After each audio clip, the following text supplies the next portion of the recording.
Friends, welcome. May 27, 2024, Virtual Strangers 213 is up on there.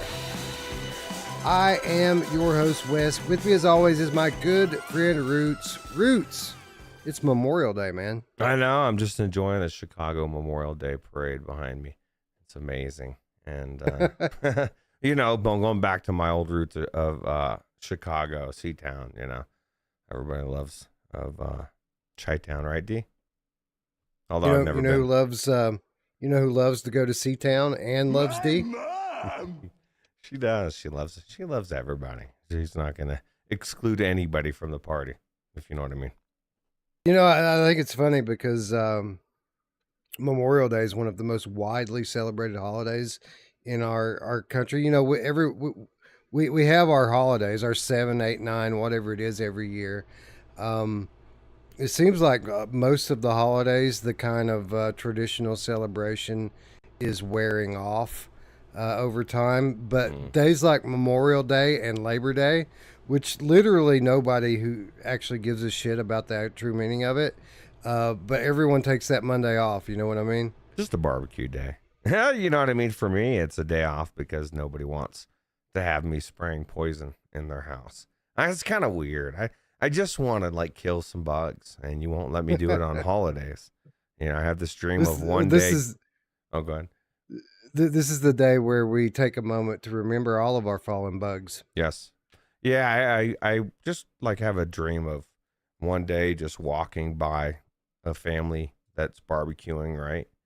And just be like, oh, well, don't mind me. I'm just spraying for bugs, you know, and I just spray poison and like the wind mists it back all over their. No, maybe that wouldn't be nice. Oh, that's where the flavor, that's where the best flavor comes from, bro. Yeah, that's what they say. I don't know. That's where my frustration when the wind starts whipping and I'm like, oh, good, because I wanted to wear this today. But yeah, no, Memorial Day is amazing. And I think any day to stop and recognize the sacrifice the military makes. I know this isn't the same as like Veterans Day, but it's very similar to Veterans Day. It's like Veterans Day for those who aren't here with us anymore. Right, exactly. And so either way, I think there's a lot of sacrifices military families make that people don't think about, right? Their parent is gone or parents are gone for months on end, and people don't get to see their kids grow up or see their dad or their mom. And there's a lot of things besides just the life that I do appreciate everything that anybody in any military around the world, you know, because it's the same everywhere. Everybody's making the same sacrifice for their family and their country. So yeah, and it's an interesting thing too, and it's going to be interesting over time to just kind of see how attitudes towards these type of days continue to change over time, because the populace very much is changing their views about the government and about war, and everyone, especially anyone that has any type of patriotism for their country, and I'm not just talking about Americans, but all around the world, everyone has the utmost respect for servicemen, and I'm no different. Like, I have the utmost respect for anybody that serves, not only in our armed forces, but as a public servant, as a police officer or firefighters. You know, anyone who devotes their lives in service of others has my respect. But at the same time, people are kind of waking up to the war machine, right? And the business, a lot of money to business be made behind wars. So I'm in this situation that I think a lot of us find ourselves in, where like we have the utmost respect for military personnel, but I can't think of a war in my lifetime that I've felt like was entirely justified. So how people kind of come to grips with that and deal with that and look at this sort of thing is just interesting to me, right? How we continue to hold these heroes on a pedestal, at the same time kind of having this underlying loathing for the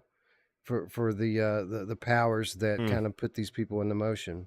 Yeah, it's being able to separate the two.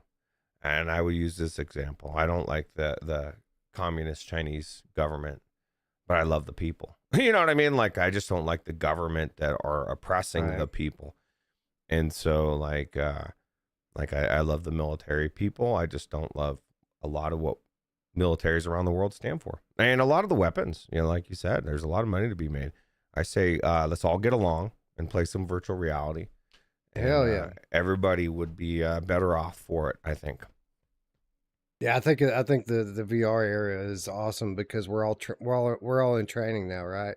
So when like the other shoe drops and everything goes to shit, all that's going to be left is former military and VR gamers. Yeah, that's true. Yeah, because we were all shooters and zombie apocalypse, right? Who would have known the zombies were going to be the fentanyl users? It's just crazy. Right, right. Crazy. No, but for real though, all jokes aside, I have many members of my family that have served in the military and have since passed, and I'm sure the same is uh, true for many of the people in our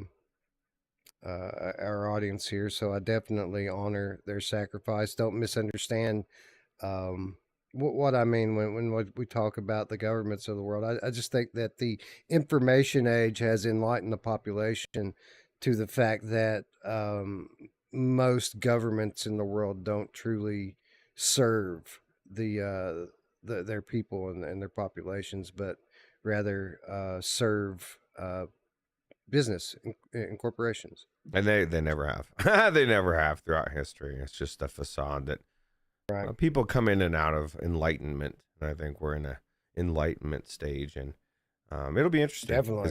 because that's when we saw France, the famous beheadings and like at some point people. I'm not saying people are going to behead people, but at some point people get pissed off enough they hold the people that have been pulling all this weird shit on them accountable.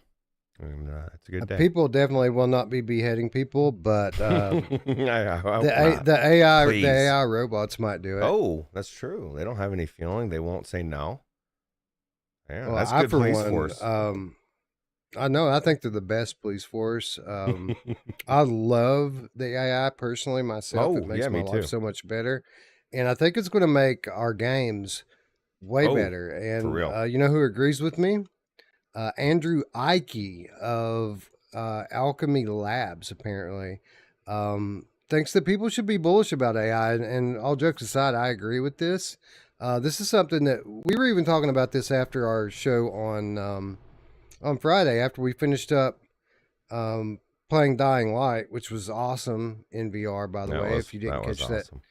if you didn't catch the episode, be sure to go back and give it a look. It was a lot of fun. Roots and I played Dying Light in VR together, but we started talking about the sequel and some of the ways that it's kind of different and more advanced. And one of those ways I haven't played the game, but I hear it's kind of the first of its kind in where it's using a different type of intelligence to Hmm. make the world kind of morph around your decisions as you're playing the game. And I think that this type of utilization in AI can be revolutionary and could just be just the thing that finally breaks us out of this never ending cycle where the next generation, all that really brings us is better graphics. And I think the AI can really bring some depth. Not, and I don't mean depth the way that you typically talk about depth with like progression trees and this sort of thing, but I mean like depth in the storytelling, depth in the characters that you meet in a Hmm. game. Conversations, Um, yeah, personalities. You right? know, You know the I the think biggest the biggest thing I think that would for me that would impress me is a game that I go into and like say Wander, you go into Wander and you're talking to the clock and you're having the watch and you're having a conversation with him that's outside of the normal stuff. And you might even be actually, talking verbally. And then you go and you come back 3 days later and that AI remembers that conversation and builds upon it. Like yeah, that will actually develop real or like relationships, and it'll make you feel like the immersion level will be next level. And I think we're not that far away. I think probably people are working on it. Yeah, I recently went into a free to play VR social platform on Steam. It's called Rift XR. It's in development. It's early access, but this thing's being built up in Unreal Engine 5. So it's already pretty impressive. But what really impressed me, there's a lot to be impressed with in it, but what really impressed me the most about it is the way that they're integrating AI into it. Because they have AI art generators everywhere. Like, literally there are posters hanging up, and you can just walk up and talk to the poster and say, hey, give me a picture of Kendrick Lamar having sex with a donkey, and it'll do it. That's what I want. That's what I want from AI. None of this pansy bullshit of like, oh, I'm not allowed to do it. No, I mean, granted, if you're asking for illegal stuff, then yeah, it needs to not. But like, if you want to see that, like that's not illegal to have that picture. Now, I wouldn't circulate it. Something bad might happen. Well, here's the cool thing: that their implementation of AI in it, while it is based upon, I think the Chat GPT, it's a private instance of it, so it's unlocked. It doesn't try to enforce copyright on you and DMCA and all of that stuff. It's truly unlocked, and it isn't just art, which the art is cool. They have rooms in there called Dream Decks where you walk in and you speak to the room, and it changes around you whatever you tell it to. The holodeck, right, from Star Trek. Yeah, except for without being able to touch. I think that's amazing. It's pretty cool.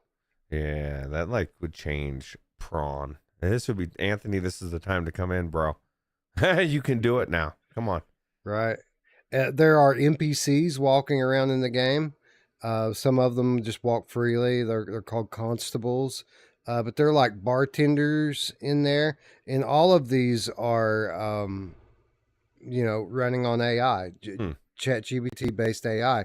So, like, Rift XR in and of itself is a very gamified social platform. It isn't just a social platform. There are games in there to play. There's like a zombie shooter in there to play. There's an arena where you fight people that's like melee. There's like a shooting game that you can play in there. There's a Dungeons and Dragons hall that you can go to with a gigantic, like 50-foot tall dungeon master that you literally talk to, and it runs the game for you. That's crazy. Do you by chance know what blockchain it's made on? Like, is it like? Because a lot of these games, or most of these games these days, will be made on Ethereum or XRP or HBAR. Couldn't tell you. There's a lot of different. I'm just curious because it sounds like they're doing some things that I would want to be in on. You know what I mean? As far as like as an investor type of thing. It's cool. Yeah. Well, it's pretty awesome, man. And that they've updated it recently. Not only can you port your avatars in, like if you've already made avatars in Ready Player Me that you take to the other social platforms, you can bring them in here too. Not only that, but they have a world building SDK. So if someone's already built a world out for like VR chat or Resonite or something, they can literally port their fucking world into Rift XR as well. And here's the cool thing, so there's probably 15 or 20 different like worlds that they've built, the developers that are games themselves. They have dozens and dozens of worlds that people have built into it as well. You have all this the stuff that's built into the overworld that's not games. There's like a dance club and a movie theater and all the different art. There's art museums in there. You can go to a Van Gogh museum with all of Van Gogh's art on the wall, and then Van Gogh himself walking around talking to you, telling you whatever you want to know about any of that stuff. So not only do they have all of this content in here and all of this capability, but underneath it all, on the very base level, it's an MMO RPG. So like everything that you do in this thing, you level. You level your character. You unlock new weapons that you can carry on you. So like literally, you interact with it like you would a VR chat type world or what have you.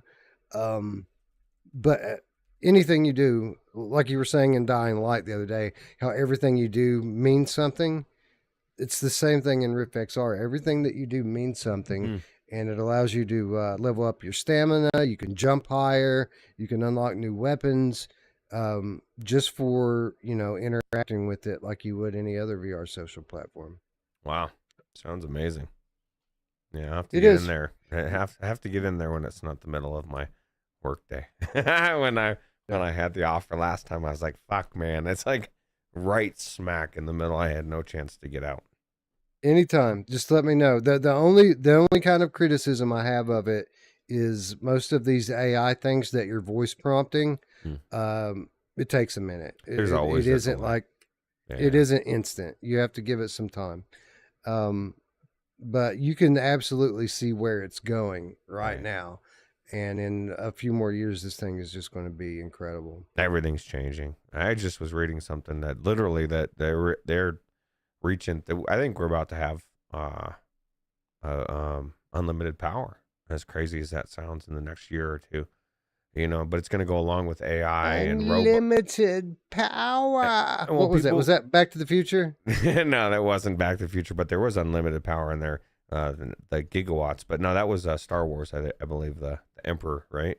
Shocking. I was thinking about the what was the hoverboard from the future? The the big fat hoverboard. Yeah, everybody hooked in. Yeah, they hooked in. I was thinking that was unlimited power. Maybe I'm wrong. It definitely has a lot of unlimited power for sure. But I think the AI is like there's fusion breakthroughs that are coming through, and people think that with oil and everything, and they would never allow that to happen, but they want to get carbon free, right? Like they want to get rid of fossil fuels. And with AI and robots, we don't have that long before most of our jobs really are gone, and they're talking about a universal income, and so that all fits in with free power, right? So, and now this breakthrough. So I think that I was telling you off air, I believe that within 5 years we may not recognize this world in a lot of ways because things are moving so fast, and AI. The problems that are getting solved, and they're just saying, "Hey, this is our problem." The AI is fixing it, and then they're finding another problem to fix, and it's just things are picking up pace already. It's crazy. So, who is it in the chat? Shapeshifter the Amorphous Game Cat says, "Keep AI out of music and artwork, and I'm fine with it." And that was the attitude that I used to take. With it, but my mind is changing on this the more I think about it, because I don't think AI is ever going to replace humans with regard to creativity, right? But I think that AI in the hands of a creative person can unlock abilities that the person otherwise didn't have. Right now, human creativity is limited by the amount of time that people have to dedicate to becoming skilled at whatever art or music or whatever. In order to compose music or create beautiful art, it takes years and years and years of developing the skills to be able to convey that art to someone else. Now, the creativity was in this person from day one. They had the vision in their mind of the art. They had the sound of the music in their ear. But it took years for these people to develop the ability to convey that and put it on a recordable medium. Now, through AI, these creative people don't have to spend that time anymore. They can, and of course, this isn't going to hold true for everyone, but people who are particularly tech savvy Mm. and learn how to use the AI to create. I don't think it's all black and white. Is basically Mm-mm. what I'm trying to say. Most people look at it as either AI created or human created, but I think there's a very beautiful middle ground here. Symbiosis. Yeah. Yeah, where people are going to be able to do things that they weren't otherwise able to do prior to AI. Well, the Um, reality is you got to tell the robot what to, or the AI what to draw, or what the premise is to start with. right. That's the creative part of. Somebody was saying, Adam, I guess Adam, AI is a gimmick at the moment until robots are walking around there around like humans. I just told you there. I see articles almost every day where huge breakthroughs are being made with AI, problems that we've never been able to solve as humans, at least in modern humans, right?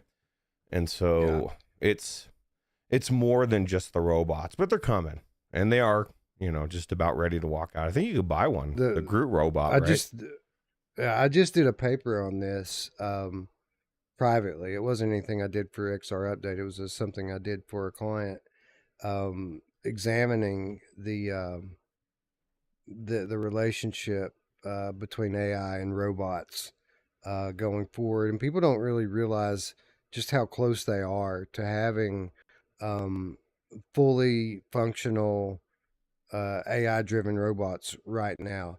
And the way that they've got this thing going is, most people know of large language models, which is the most of the AIs that people talk about right now.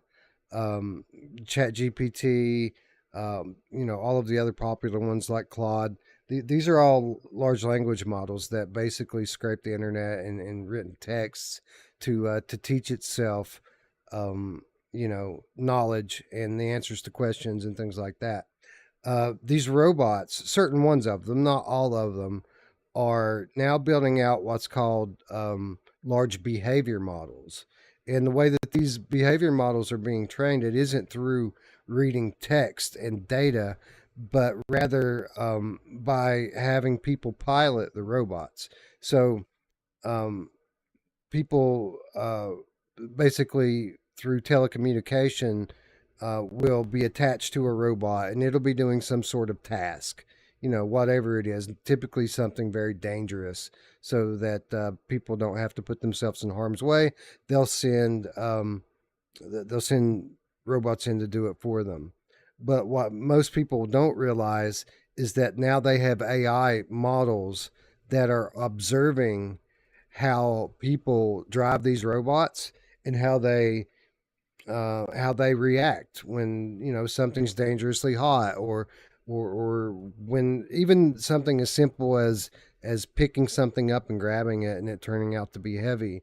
There are ways that people react just naturally, um, just through what we've learned in our life, um, and now robots are training themselves um, to be able to kind of react like people would in all of these various situations.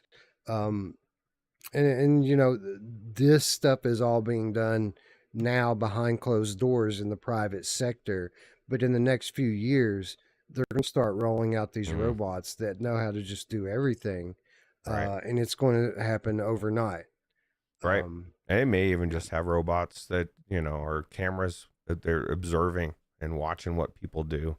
And I guess to some extent, maybe even doing it now. And it doesn't matter what it is. Like I was talking to Dee about her job, especially as a chat person, that'd be one of the first ones to go, verbal Yeah. or typing. I'm not safe as pest control. Like they could do it better than me, as long as a robot could walk in there with a canister and spray. They could say, "Look, there's no danger. People leave the house, and robot won't steal from you, and blah blah blah blah." All the things weird about having humans in your house, right? Yep. And so and then you could have X-ray eyes that could see through walls to see where the nests of bed bugs were hiding or whatever. So Right. it's just a matter of time, and we're closer than we think. But who knows? Who knows And how look, it's going to take a uh, triggering event of some nature, and it'll probably be a financial collapse worldwide, and then we'll do whatever we're told, and everything will just kind of fall into place, I believe. So yeah, I don't know about that.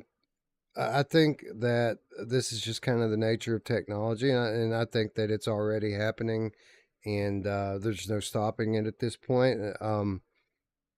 But I think that as has always been the case through any technological revolution, people will adapt, and we will find new roles. We'll find new jobs to do. I mean, 100 years ago, people, the work people were doing are completely different than the mm. work that people are doing right now True. because of technology has completely changed that. And I think that we'll just see that happen again. A lot of the manual labor that we're doing right now will be replaced, but there will be other things that pop up in the new world that we can't even think about right now. Um, but there will always be a place for people in the world, Philip. Yeah, it's out of our control. Either Yep, way, right? So that's right. Anyways, we were talking the other day, and I can't remember if it was on the air or off the air, but we were talking about Naughty Dog and how they're getting ready. They're working on a new IP now, and it's being talked about as this revolutionary thing that it's going to completely change how people think about storytelling in games, which is exciting to me because I love story driven games. I really like Naughty Dog's games, um, and we see this article here from talking about the next title from Naughty Dog, and what Neil Druckmann thinks about the role of AI um, in the next generation of games. And Neil thinks it's going to push the boundaries of storytelling, much like um, what we were just talking about at the top of the episode. Um, the entire landscape of story driven games is about to change, and um, it's going to basically. I mean, we're already starting to see where video games are starting to overtake um, screen media, television, and movies with regard to the best way to consume stories, right? And we're see TV and movies trying to catch up, basically by uh, adapting video games into series, into movies, and we see how popular that these games or these programs are becoming. But we're almost to the point now that the technology is going to be so different that movies and television just aren't going to be able to keep up with it anymore. Like um, having living characters that basically just react to you and how you behave as the lead character in the story. That's just something that can't be done through recorded media. It can only be done in real time, and therefore can only be done um, in video games. And I think that that is very exciting. yeah, I agree, and I think that part of, and not all video games, but they're a little bit lagging, a little bit behind with a lot of the weirdness in the storytelling of movies and TV shows. When a movie comes out like Dune, and it just is a good movie, and it's just the story, and there's not a bunch of weird shit in there, it fucking people. Top Gun, same thing. People love it. Yeah. That's why movies were good back in the day. They just told the story, and they actually really wanted to get a good cast, and so yeah, I think the AI. I think that for this, the balance. I mean, it's limitless of what can happen. And like you and I could play a different game, completely different game, if they use the Mhm. AI, and maybe it kind of can read how you're, what you're into, what you're enjoying. It can scan your eyes. It's kind of creepy. Like, oh, he really likes this. So it kind of changes and morphs the game into to whatever, and then the conversations it's just a lot more open than a lot of the traditional gaming that we have. So I think the storytelling is going to be next level for that reason, right? Yeah. So Yeah, and it's almost to the point like when they fully roll out the metaverse, like the way that we consume like classic media, you know, movies and television shows could very much just be the part of something larger that we're experiencing in the metaverse, right? yeah, Um, we could be playing our GT8 or whatever, chilling out in our apartment in GTA Online in the future in our headsets, which are probably glasses at that point. But we could be hanging out in our apartment watching a old school style television show while we're doing like five other things in the metaverse at the same time. Uh, you know, Working, playing a game, doing it all at the same time. mm. Um, as the sun scorches the earth outside of our real life windows, you know. Yeah, well, it might be scorched for other reasons. That I'll tell you what, just having that escape, I think it'll be amazing. So, it's definitely it'll be cool. It makes me wonder though, will people stop to sit on the porch and drink a sip of an iced tea in the rocker anymore? But they don't wave. I see them. I'm sorry. Damn, that was a long conversation. I could keep going on it, and I know that you could keep going on this. We could talk about this shit literally all day long. But that would be rude. People came here to hear us talk about VR, and why don't we do a little roll call of those people and get to it? Can you greet Grandma first? She's not here, but she did give a super chat a long time ago for $10. And yeah, I did notice that. Let me see if I will say this though. I think she's being more regular in ways that she didn't intend to originally be regular. Roots. Oh yeah. She says, or crap, didn't even make it to second. Laugh out loud. Love you guys. Whoop whoop. So, yeah. Love you, Crassly Grandma. Thank you for being here, if even for just a moment, and thank you for the $10 donation. It's very much appreciated. Anyway, who's here? That's the question. Who's here now? People like Shades of Gray Matter. People like Bad Robo, Steve IRE, Shapeshifter, The Amorphous Gamecat, Old Darth, Gabriel 004, Gamecat Photo Nutter, Mad Vegan is here. Old Darth, Atom says Neil Druckmann is a genius. He is something. Steve Iyer said, and I just noticed, I think it was Steve Iyer said right after that, not too long, said that he's a hack. So I thought it was cool to have two completely different opposing, Yeah, so. Druckmann is definitely one of those lightning rod type individuals. This guy, I mean, he obviously created one of the best story driven video games that I've ever played in The Last of Us. At the same time, this guy so wants to be part of Hollywood. He would give anything. He would sacrifice his firstborn child just to be accepted into the LA culture. So, or cult, the LA cult. Sure. Does he understand that the LA culture is going down in 2024? I don't know. It's faux pas, man. You don't want to be part of that. All shit. Them big dick deviants is going down in 2024. Yep. P. Diddy's leading the charge. This is a PD. Like PD's part of that? No, PD's here. No, PD's not. PD's still making amazing content about VR. Mad Vegan is here. Old Darth is here. JPEG Q here as well. Gabriel 004. Decepticon. Joshua Taylor, Mark Pringlesleaf, Michelle B, VR SpryGuy here as well. Brandon VR, Salvador here among us at the moment as well. Who else?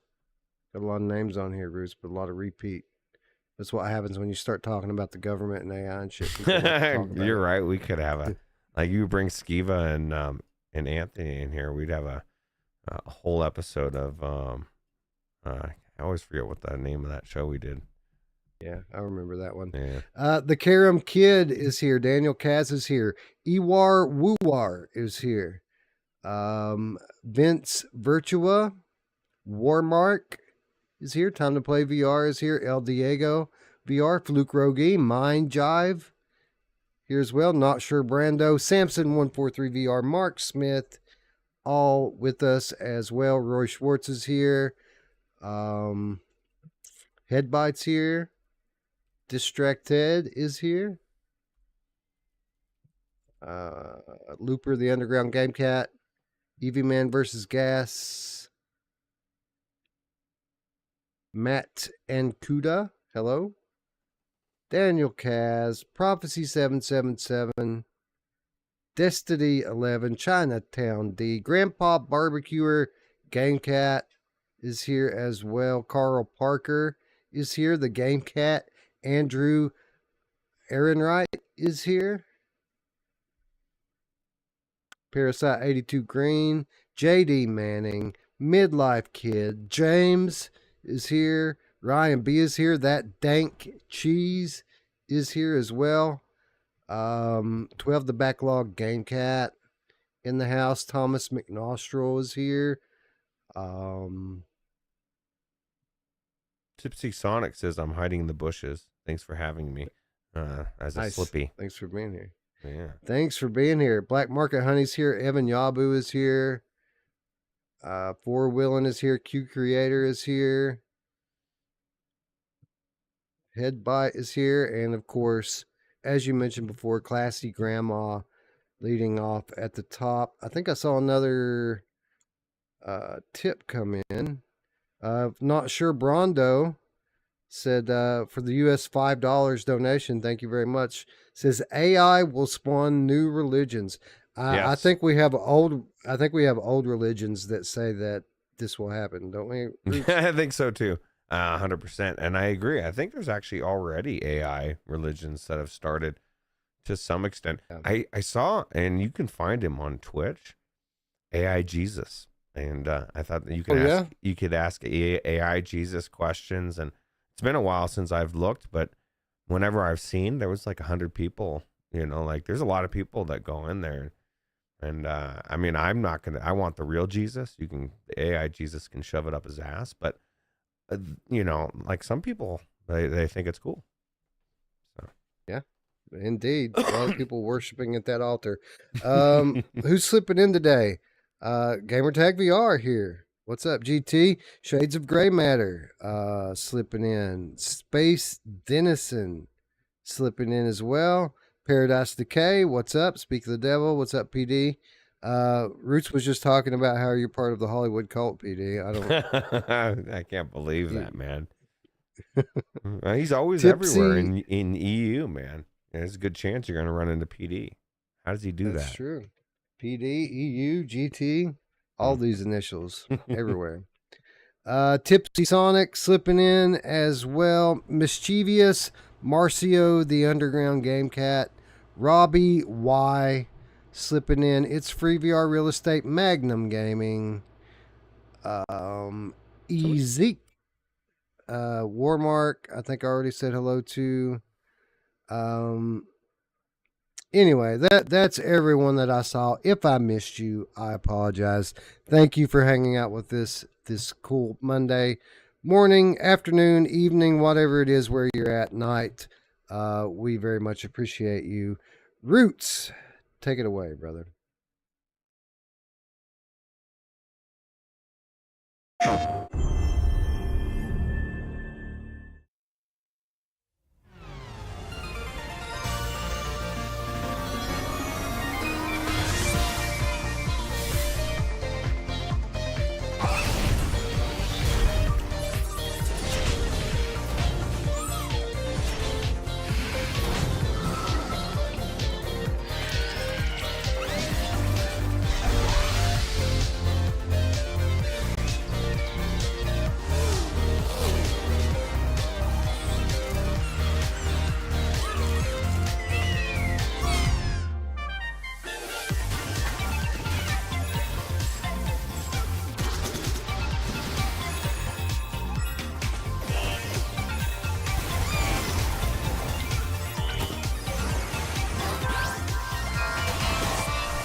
A new Astro Bot game will be revealed in weeks, it's claimed.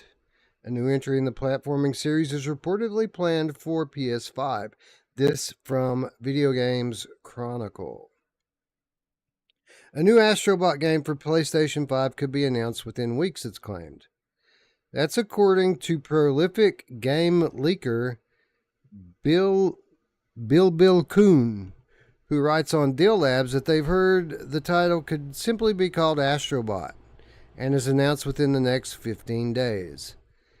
Other information we have obtained, it seems that part of the game will be playable in an environment located in the heart of a desert, they said. One of the new characters in this game could be a Fennec Fox in the form of a robot sharing some similarities with Astro. According to Bill Kuhn, the game will be released for PlayStation 5 as opposed to PlayStation VR like the previous full entry. The last entry in the Astro series was 2020's Astro's Playroom, a 3D platformer which comes preloaded on every PS5 console. While it's a highly regarded game in its own right, the follow-up to 2018's PlayStation VR game, Astro Bot Rescue Mission, also served as a free tech demo for PS5's DualSense controller. Astro developer Team Asobi was spun off into its own standalone studio in 2021 after parent company Sony Interactive Entertainment dissolved Japan Studio, the historic PlayStation group it was previously a part of. A job listing that same year suggested the Tokyo-based studio was working on a new 3D action game, and in 2022 the company said its next title would be its, quote, biggest to date. And end article abruptly. People freaking out, Roots. People are freaking out because the initial tweet that that this Bill Kuhn put out concluded by him saying that this is a game that is, quote, for PlayStation 5 and not for PSVR 2, end quote. But I think it's a lot to do about nothing, Roots, because if you read that tweet and some of the other things that this person wrote, it becomes quickly obvious that English is not this person's first language. And I think that what he meant when he said this is a game that's for PS5 and not PSVR 2, I think he's simply saying that this isn't just going to be a VR game like the first one is. But I think the nuances of the English language are maybe a little bit lost on this guy. So it came across to other people who are reading this and taking it literally, and it says that it's not a VR game. I don't think that that's necessarily what he meant. Now, I'm not saying that it is or it isn't a VR game. What I'm saying is we've known for a long time that this is going to be a flat game. Like, it's been obvious since 2022 or even earlier that the game that Team Asobi is working on is going to be a big title and it's going to be a flat game. But I think it would be absolutely foolish of them if they're going to invest in PlayStation VR at all to release an Astro Bot title, which is a franchise that was born in VR. For them to release a follow-up to that game and have zero VR functionality in it would just be stupid. And I find it to be highly unlikely. And it's I think Sony, though. People, yeah. They've been doing some weird Sony. shit the last few years, you know? But I agree. That's true. I think it's funny, though, because they have been doing some weird shit. But I think that it makes no sense because for everything you just laid out, like how hard would it be to just put it in VR, right? Have a VR mode. Personally, I want to play it in VR, but if it came flat, I'm playing it flat. I love, I love platformers, and so I think it would probably do really well if it was flat only as well. But why would you exclude the existing player base that already loves it? I don't see them doing that. Yeah, especially when you consider the fact that they came out leading into the PSVR 2 launch. They met with developers and they said that the focus for game development for PlayStation VR 2 is going to be launching hybrid games that can be played flat or VR. And for them to kind of spur on such an initiative and then exclude a title like Astro Bot, which would be literally the top example of a game. If there ever was a game to make into Right. a hybrid game, it's that one. Right. It's a That just controller seems game far fetched anyway. to me. Well, yeah, it's Right. a controller game anyway. So why would you not? And if they were to do that, so this is the thing. If they do, which I think there's probably like a 5% chance of it happening, but it is possible. Anybody that says it's not possible is lying. It's not probable, but it is possible. But if they did do that, that sends a completely different signal. Like you said, like that sends a signal that I would never expect to have ever seen. And I don't know what the Right. future would mean. They may at that point really are giving up on VR as a company, because it just wouldn't make sense when you say you want to do this future of hybrid games and you have a game that needs a gamepad, right? The only difference is the flat version. You wouldn't be able to have an integration of being able to use your head or something. So people in VR would have to get over that, but it would clearly be the best way to play the game, and I think it'll be amazing. So Yeah, I do too. And I'm like you. I'm not saying that it's completely impossible that this turns out just to be a flat game.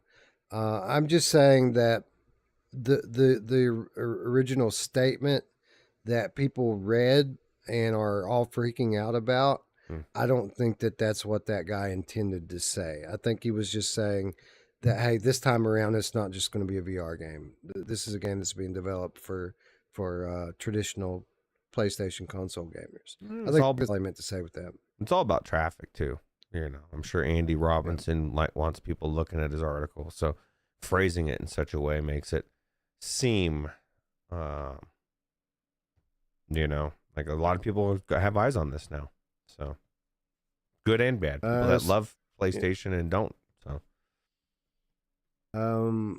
Magnum Gaming says that would be a kick in our nuts. El Diego VR says a real kick in the teeth. Yeah, I agree with that, man. Like, um, I think a lot of what people say about PlayStation VR these days is overblown. Um, people say that there's no games and all of this talk. Anybody that actually looks at the games that are there and compares it to what's come out for any other platform quickly realizes that's all bullshit. Now, obviously, criticism of Sony's first party support of it is absolutely valid. They gave us some awesome stuff at launch, but here we are 15 months later, still waiting on the follow up and no idea what that follow up is going to be, even still. That's valid criticism. right, But I think people have overblown a lot of it, and people who are saying that there's no games for PlayStation VR are just are either mistaken or they're being willfully ignorant to it. I don't know. Paradise Decay says, if the new Astrobot is not PSVR 2, what does that tell you about Sony's plans? Well, it tells me that there is no plans. right. Like if this game isn't going to have any kind of VR support whatsoever, then I think it just tells me that Sony is basically Changing bringing direction. Well, not really. I don't. I just think that they're kind of stringing VR along so that they can be ready to pick it up when I still think that Sony believes in the long term future of VR, and I think any tech company that's really following it knows that VR is going to end up being a big deal. Someday, whether that's 5 years, 10 or 20, whatever. But I think Sony had a pretty solid foundation in VR, PSVR 1, and I think at the very least they didn't want to let all that go to waste. So they went ahead and they went ahead and did a next gen VR platform, even if it is end up being minimally supported. Um, I don't think it necessarily even means that they're done with VR. Like But if they they could just if they take a VR game that started in VR, a VR franchise, and bring it to flat, and then have the opportunity to put it into VR, which is not hard. They could do it easy, but don't. Yeah. I think that does signal that they're changing direction from VR, because that is not just the slap in the face. That there's no reason to do that. You know what I mean? It's like you're taking money and you're just throwing it out the fucking window. If anything, even put a shitty port out for the VR people. It just would be I think it's just a very bad sign to me if it's not in VR. Not saying people should go. I'll agree with that. I'll agree with that. Like I was telling you off the air, like that would be the straw to break the camel's back, man. Like people are already struggling with their faith, you know, and I think something like that. I mean, it's bad enough that we don't have the original Astro Bot on the current platform. Like that is mind-boggling enough. Right. But to do a new version that they literally could just do the exact same game and put it in the headset. It would just I can't see that happening. Like I know it's possible. I know logically it's a potential outcome.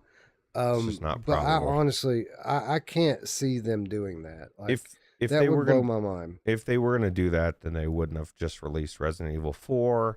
And like, there's other indications of things they've done. That is why I say it's like more probable, 95%, that it is going to be, because their whole thing has been hybrid for the good games, and they've been doing that with all the Resident Evils and stuff. So, Well, would it take maybe 5% of the budget of Horizon Call of the Mountain for them to bring this Astrobot game a VR mode to it? say that again. Sorry, I was just reading somebody's comment. I said, what would it take? Like maybe 5% of the budget that they put in the Horizon Call of the Mountain for them to give us a VR mode in the new Astrobot game? Yeah, in almost no time. And that's their plan. And this could be it too, because we're seeing it kind of on the other direction with Resident Evil 8 and Resident Evil Village and so forth. But maybe this is their way of bringing some VR versions to the flatties, right? Or at least VR franchises. So, Brad Robo says hybrid games are not easy to make on PSVR 2. They're not mods where you have a 4090 and don't worry about testing, comfort, and other things. That's true, but at the same time, we're not exactly talking about a cutting edge photo real first person. You know, we're not talking about bringing Hellblade 2 over here, right? We're talking about a cartoony platformer, which has been proven time and time again that literally you can just put these things in the headset with a 3D visuals, and they work pretty well. You know, there are great ones on Quest even. right. So, and I have no. This one should be, you know, relatively low lift for them. And I'll flip it on the opposite direction. We're talking about Sony versus modders, and we're talking about one console optimized versus PCs that they've got to worry about AMD and NVIDIA and everything under the sun that could conflict. That's true. It's apples and oranges. That's true. You're talking about Team Asobi here, which is a studio that already has extensive experience developing this very platform or this very this very IP in VR on Sony's hardware, and obviously they have the resources to do it justice better than anyone else. So not only is it not like amateur modders, but it's not even like third party studio we're talking about here. We're talking about the source, the guys, right? That originally did it. And they've got the source codes, which a lot of these modders don't. I guess with UEVR they do, kind of, because it's built in there, right? But there is truth to that, you know, like it is a different platform, but they've clearly, at least if they go with their vision of what they said before, and they do want to do hybrid games, which I think is like the smartest thing for everybody. This is where they would do it.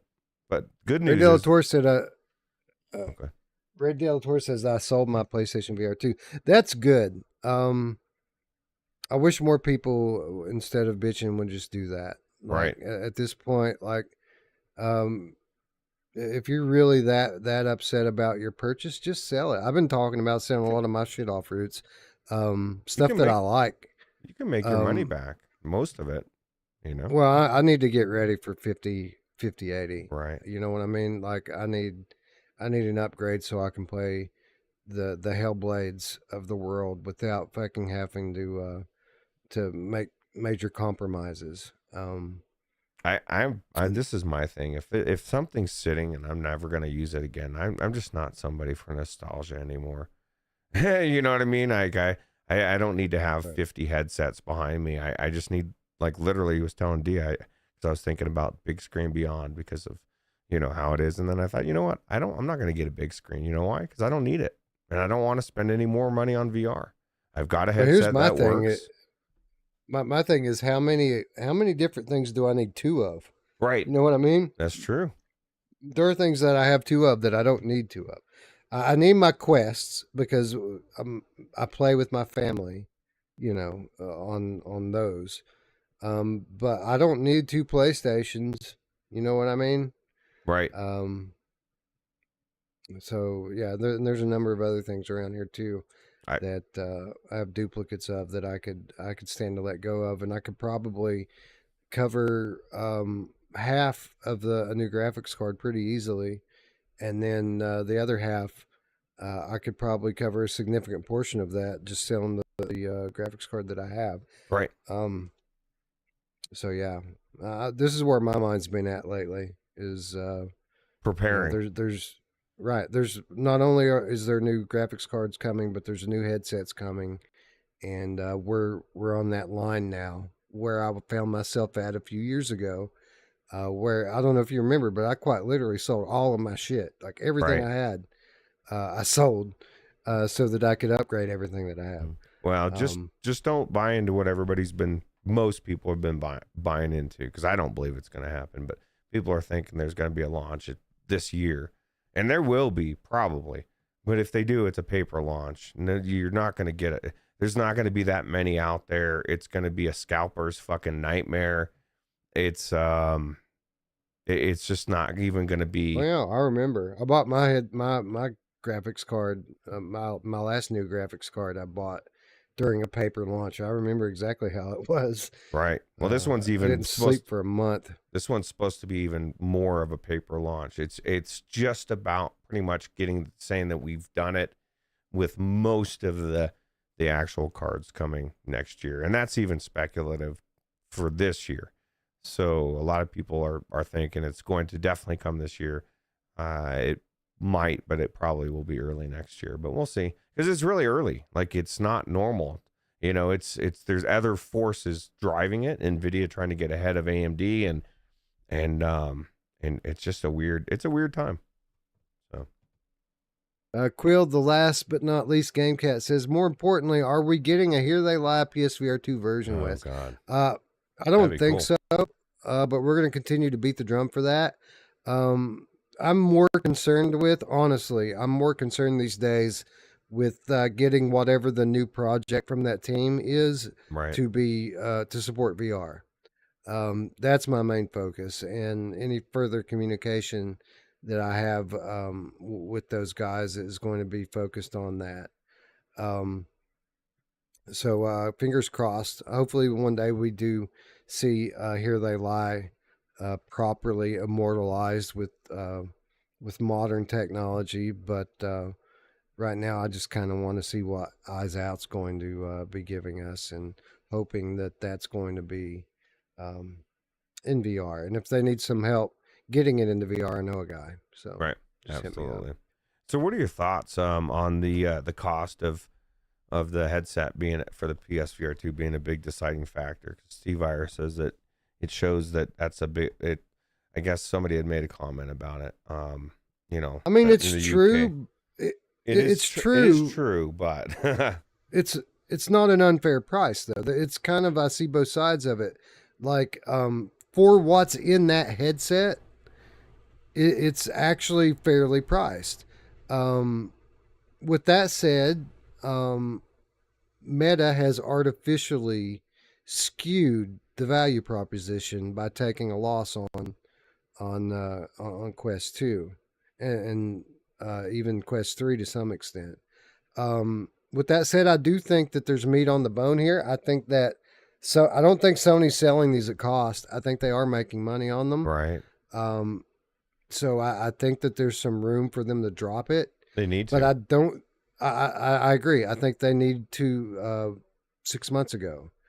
I don't know that they will prior to releasing PC support, because I think that they know if they deliver a proper PC headset here, that PC VR gamers are going to pay for it, right, at what it costs. Because, you know, a headset with similar specs on PC is $1,000 or more.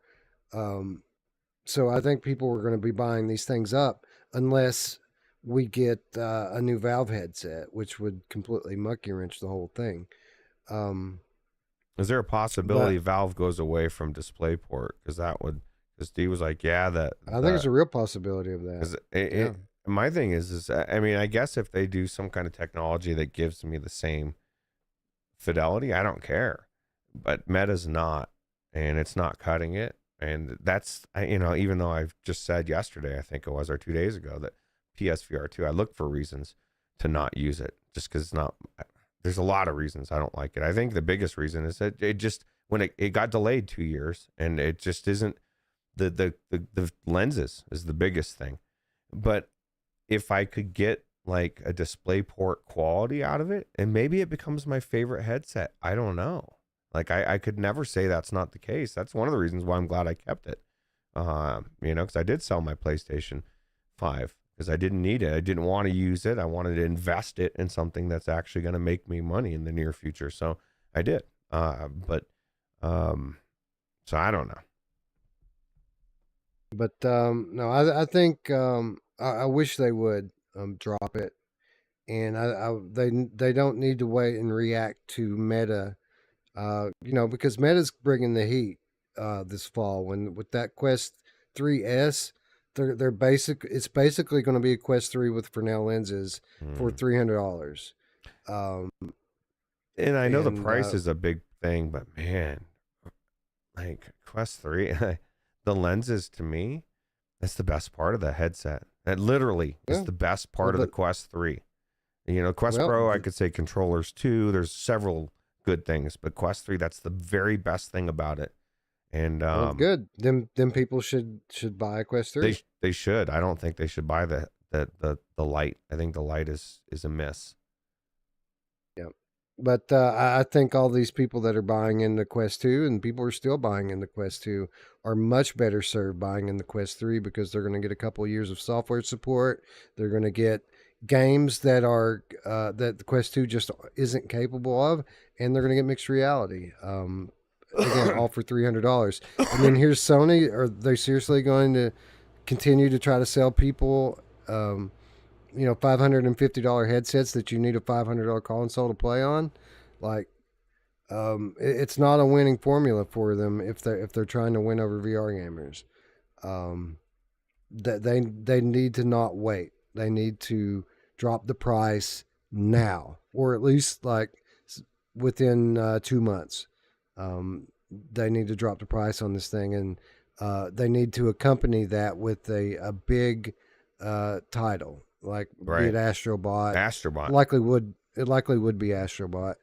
How cool would that be? Yeah. Astrobot drops. They do a bundle, and the bundle with Astrobot is like $450. Yeah, $499 or something. Yeah, something like that would be huge, and that would get everybody, because Astrobot, the first one, is amazing.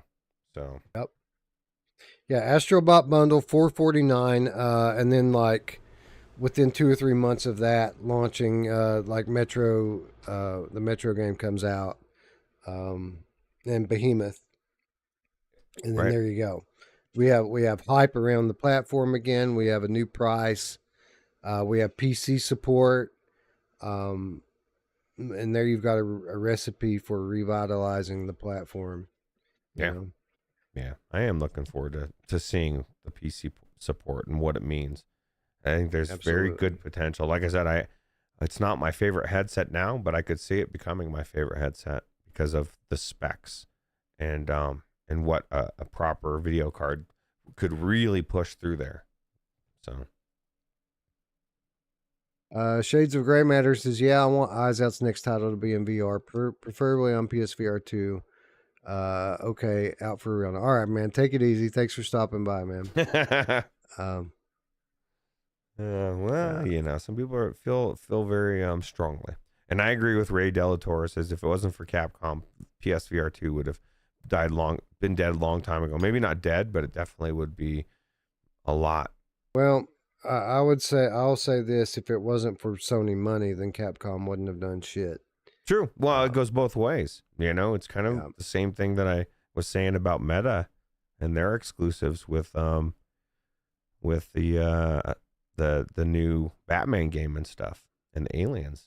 Clearly to go on Quest 3 only, they were paid to do it, and it makes sense. That's what companies do. It's like, hey, we want to do this, and we're going to take the risk out of your hands, and we're going to keep them in our hands. So.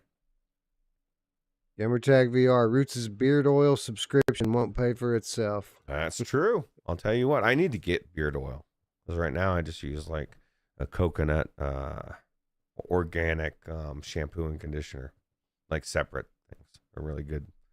Keeps it nice and fluffy, Wes. Anyway, to kind of put a bow on this thing here, I think it's too early to panic over Astro Bot. The good news is I don't think we're going to have to wait very long to find out if this insider is correct.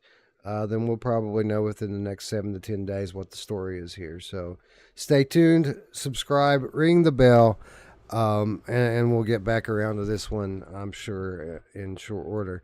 But, Roots, did you know this isn't the only PSVR 2 centric topic that we have on today's run of show?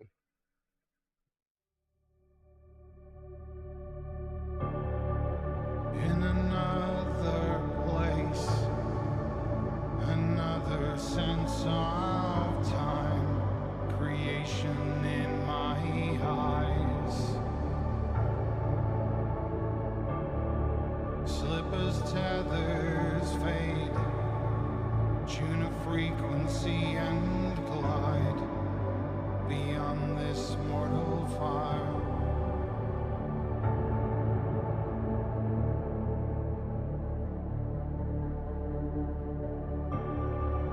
Other single states left drifting in the wake, still a unity of one. And stepping back to view a frame extending on all sides, creation in my eyes. We are too young, too innocent to see what is right before our eyes. Nothing before, nothing will end. We never truly die.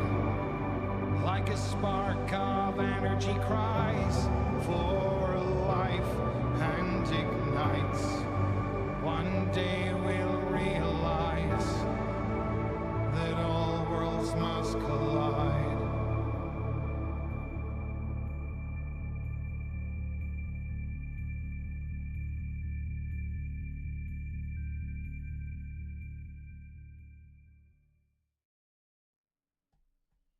VR puzzle adventure Firmament targets fall release on PSVR 2. This from Henry Stockdale, Upload VR. Myst developer Cyan Worlds confirmed puzzle adventure Firmament will likely reach PSVR 2 this year. Initially launched last year for PC, Firmament takes place in an abandoned steampunk world that involves exploring 3 realms joined by a clockwork companion and mysterious apparition. In a new Kickstarter update, the studio revealed Firmament's targeting a fall 2024 launch on PSVR 2, advising that switching from Unreal Engine 4 to Unreal Engine 5 was, quote, a required move for us to ship on PlayStation. For the unfamiliar, Firmament is the latest adventure game from Cyan, whose other VR efforts include 2020's Myst remake, Abduction, and the upcoming Riven remake. Ooh. Following its 2018 reveal and subsequent Kickstarter campaign, Cyan eventually delayed Firmament to expand its scope before launching last May on both flat screen PC and PC VR.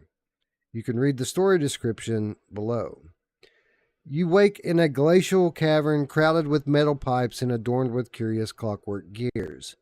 In the middle of a dark chamber, you discover an ancient table, a teacup on one end, and a frozen body slumped over the other. The corpse's hands hold an exquisite clockwork device, held out like an offering. You reach for it, and it comes to life. It hovers above you, watching, before a mysterious apparition appears with a message. You find yourself with an immense and unexpected adventure lying ahead. We had mixed opinions in our Firmament review. Although we believe long-term Cyan fans will find it enjoyable, we consider the game a missed opportunity. And Roots, we very much had a similar opinion of it. I think Firmament is a very good game. I think where the disappointment kind of lied with it was we were expecting some kind of advancement in terms of the VR implementation in a Cyan game. You know, Right. Cyan is a studio at this point that has done numerous games that have VR support. It's always been very basic, Point and you click. know, gamepad, point and click gamepad style gameplay.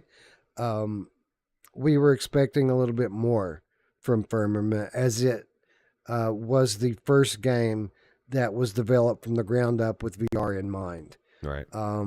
But instead, what we got was basically more of the same from Cyan, which was a very good puzzle game that just had VR kind of tacked onto it.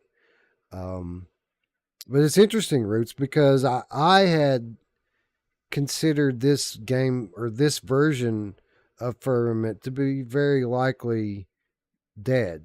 Right. They never really mentioned anything else about it after it launched on PC.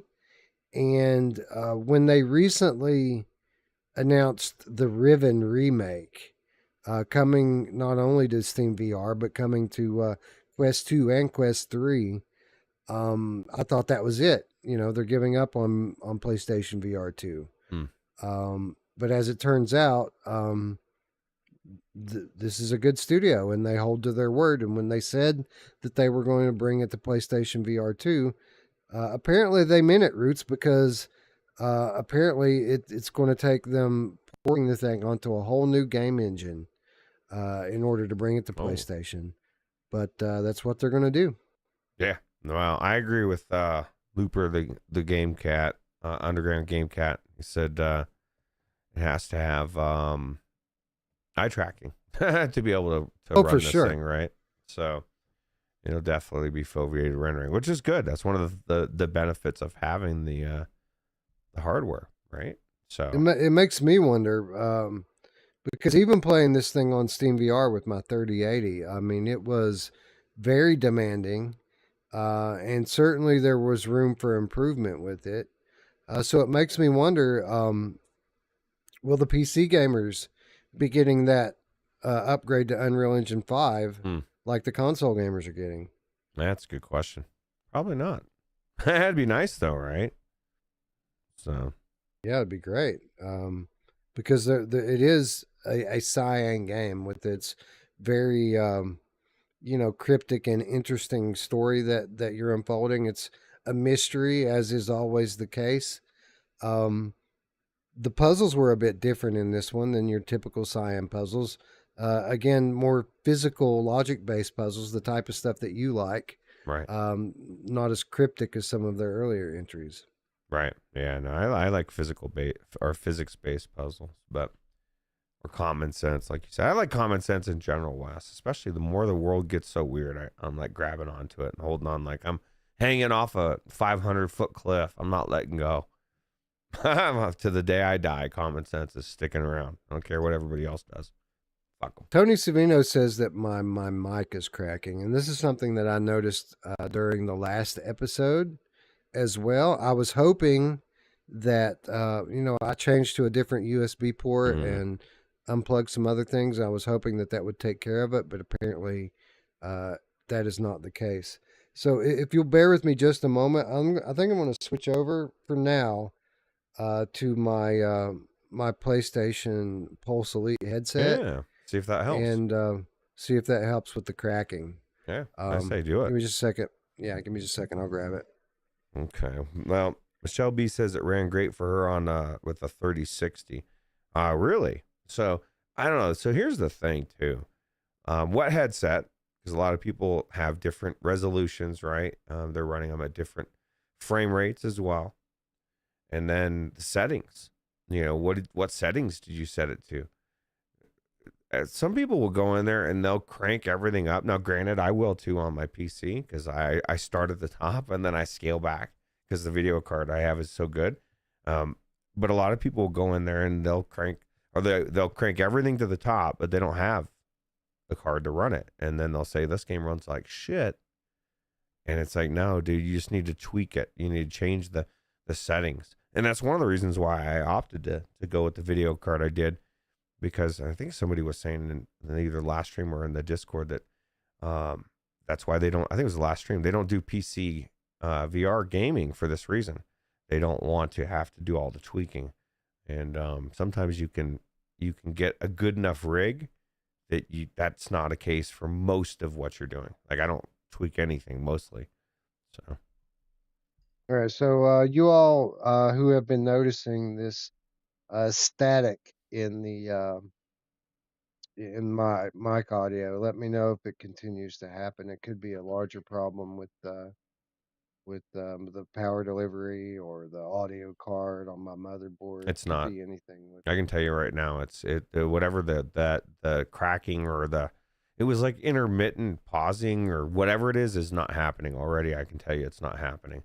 It does sound a little bit different as far as the mic goes, but maybe what we need is we need to we work on getting you an upgrade on your mic. They sell these fucking headphones and get me a new microphone. Yeah, you could do that too. But just getting it does, at least I'm not hearing. I might have maybe I heard it there, but I'm not sure. I don't. So far, I'm not hearing the crackling. But you guys listen. Yeah, Corporate Zombie says it sounds okay now. Yeah. So cool. Check 1 2. Check 1 2. Syphilis. It looks like the levels are good. The big Sif. Awesome. But no, man. I'm hoping that the PC version of Firmament does get this moved up to Unreal 5 because I think that they left some potential on the table here, and I think that it's a good sign for not only PlayStation VR 2 that like some other developers, Cyan has not abandoned the platform, but also I think it's a good sign for Riven. The Riven remake that's coming up later this year, that we could potentially see that next gen version of it right off the top instead of waiting a year for the upgrade. Yeah, I agree. The good news for everybody is or good news and bad news is I'm starting to hear the crackling, and the good news in that is people think the other mic sounded better, ironically.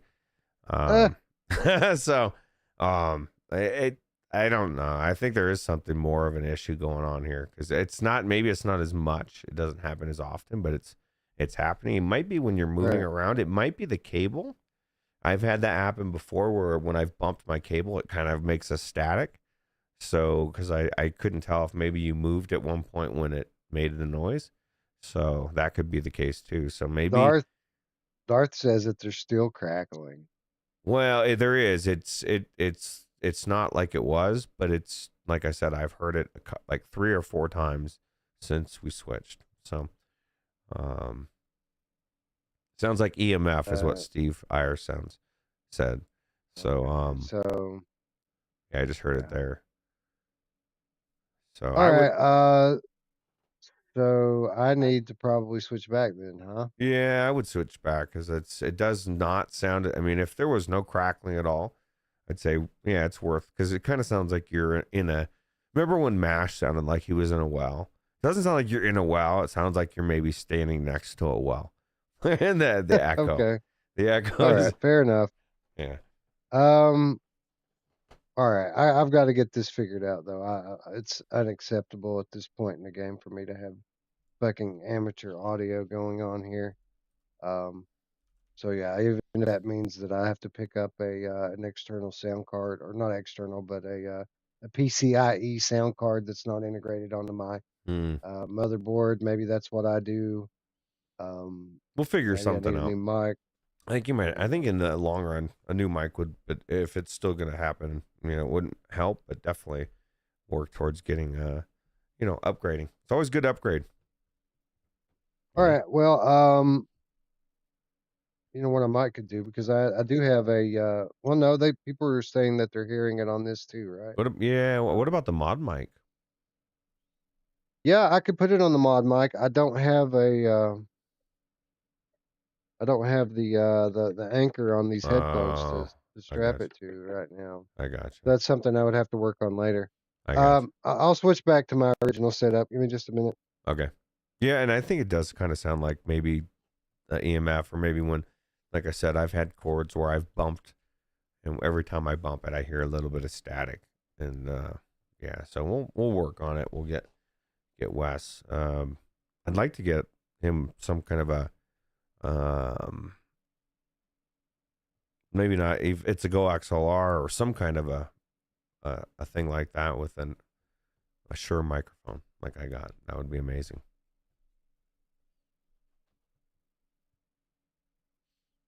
But yeah, Gerillo, I guess I'll read it since Wes isn't even here, but yeah, Gerillo says, as someone who's finished the Firmament, I strongly advise against getting this game. The tedious and ludicrous puzzle design made me absolute hate the experience. If I'm being honest, Gerillo, and it doesn't matter which Cyan game, I enjoyed Abduction a little bit the most, because of the story and what was going on. But I've never really liked their puzzles. Myst, I couldn't stand them. Abduction had some good, but they were a little bit, they were hard, dude. So yeah, I didn't spend too much time in Firmament. I don't even remember spending much at all, to be honest. It's not my type of game. So it ran fine on your system. What are you running, Drillo? That's the biggest thing, is like I said, a lot of people will run in there and they'll crank everything up, and they're like, oh, it runs like shit. And it's like, no, you just need to tune it down a little bit, and it'll run it fine. So you should give your cable a little wiggle while you're talking. See if it's a cable issue, Wes, is what Mark Pringlesleaf said. I don't know if you can still hear me. If you're talking, I can't hear you. Hey, Mash would be so happy, right? He loves audio issues. Mash, this one's for you, bro. We're doing this just for you. He actually hates it. Didn't he flip off the audio? Was he flipping the audience off? Oh my God, Mash, why would you do that? Oh wait, it wasn't the audience. Your summit with Tom Brady, go 1080 Ti was one of the best cards, dude. It's about time for an upgrade. Are you going to get a 5000 series?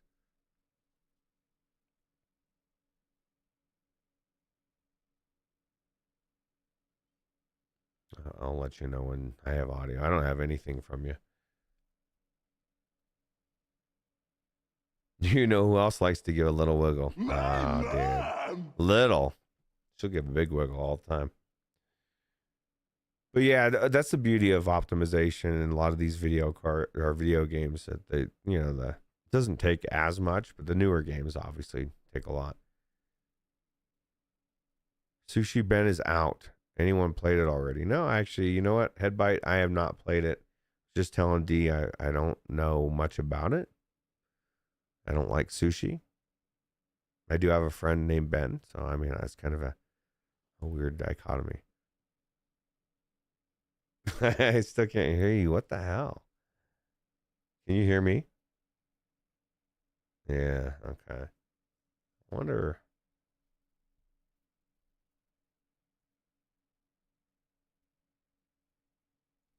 We should play charades. No, just kidding. I guess that's not a good. Wes does too much talking on the show to not be able to talk. Why is everyone down on the PSVR 2? Well, I'll tell you what. I just think that the moves they're making haven't been good for the platform. And I think people's confidence is rightly, people are questioning their, direction. And so it doesn't mean that there's, going to be problems. I still believe they're going to do good. But I don't feel as strongly about that as I would have 2 years ago, for sure.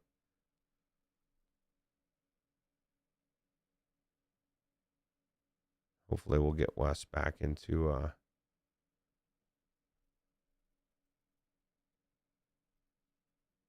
this conversation. You flipped Madison VR last night. Oh my God, 12 hours Magnum Gaming. Wow. Do you feel like you lost a little bit of your sanity? I don't want to be crazy. That's my thing. As soon as I started to realize as the main character, oh God, I'm the one with the issues. I was like, I don't know if I want to be in this guy anymore. I want to be in the outside looking in saying, yeah, that guy's fucked up. I don't want to be the fucked up guy.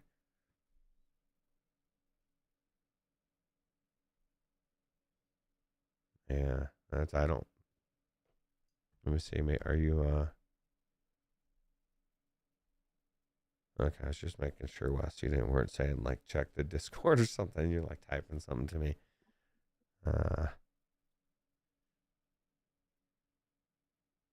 See if there's a replay. Oh, for check, D? Check. Oh, yeah, D's. I think D's got a replay on there. Yeah, they do have good haptics. They have their controllers as well. It would be awesome as if you could somehow hook their controllers up to the Valve headset. I don't see that happening though.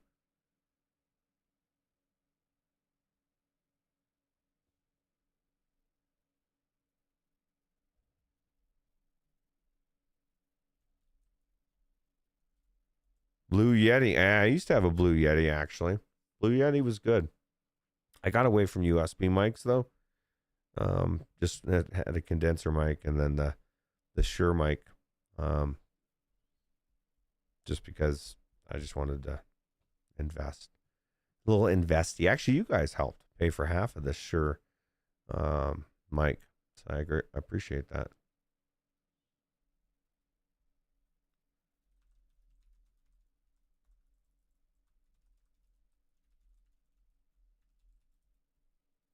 Hey, Subtastica, what's up? We're just waiting on, we're trying to get Wes's mic audio working.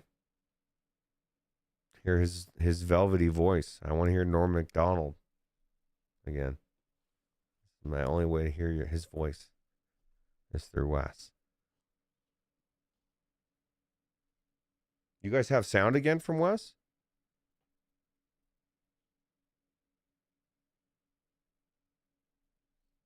Are we not in the Discord? Or are you just not? Maybe you're just not coming through the Discord, and you're coming through. No, yeah.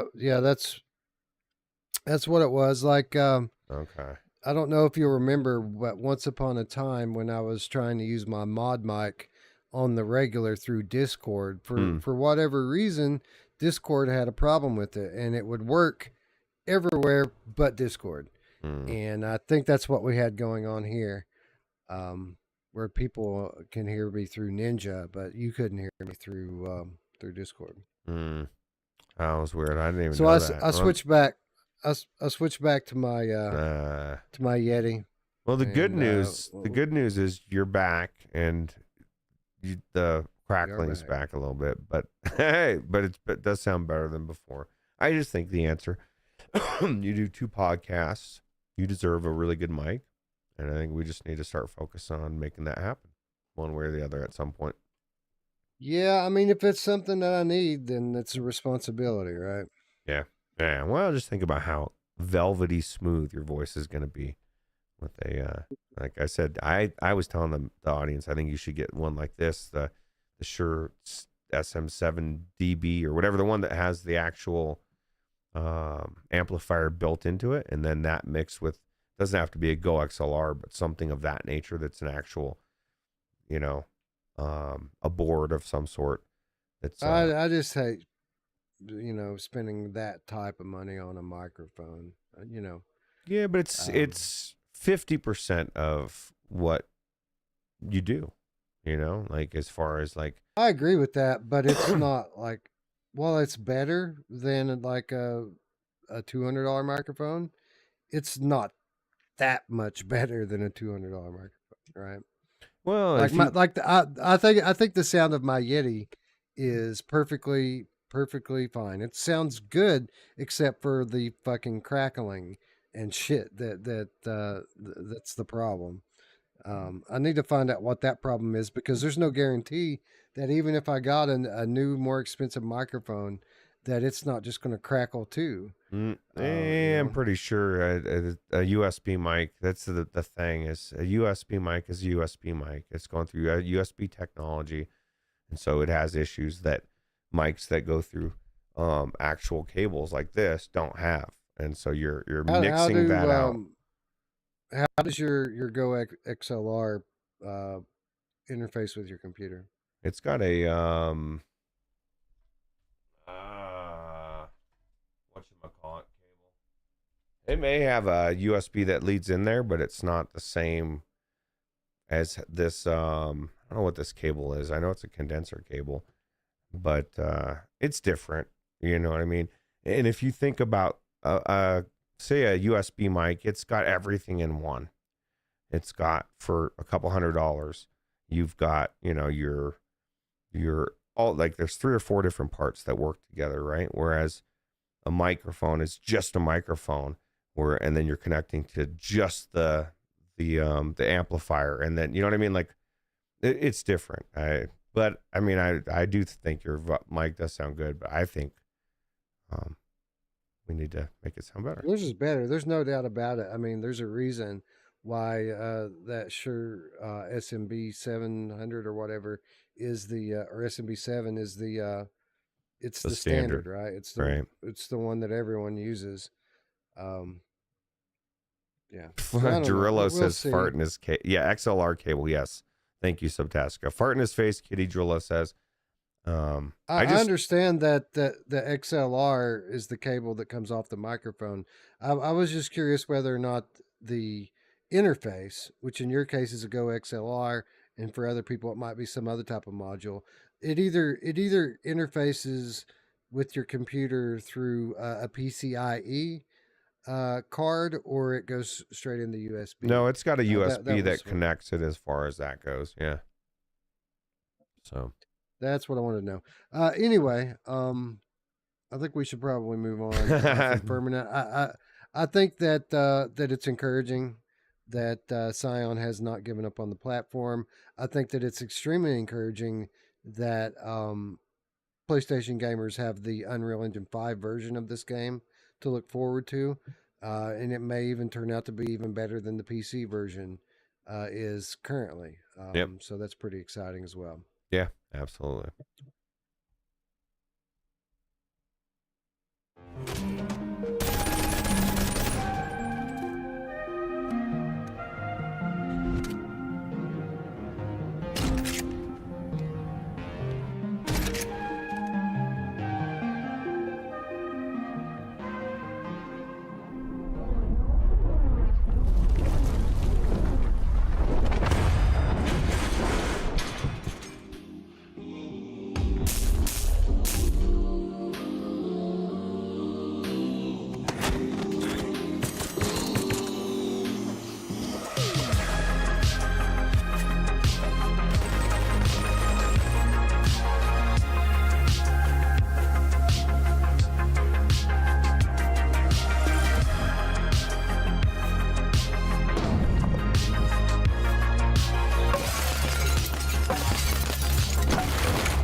crazy over here. I have no idea how you weren't kicked.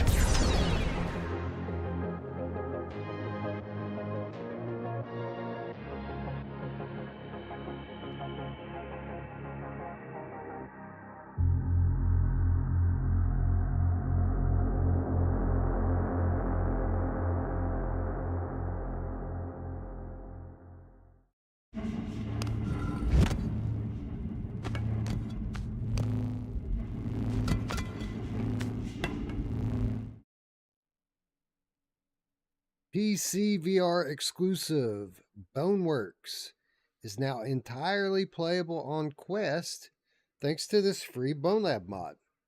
This from Scott Hayden at Road to VR. Boneworks 2019, the physics-driven PC VR shooter from Stress Level Zero, isn't a Quest native game, but thanks to a third-party mod for Bonelab 2022 called LabWorks, you can play the entire campaign on Quest, no PC required. Developed by modder Volks64, LabWorks now includes the entire campaign of Boneworks, which can be played in Bonelab on a Quest 2, 3, or Pro. In addition to being available on Quest, Bonelab is also on PC VR headsets via Steam and Meta PC, which means you can play the entire Boneworks campaign there too. Porting the full Boneworks campaign has taken nearly 2 years, Volk64 says, which includes all 12 levels from the game, as well as a number of non-campaign / sandbox levels.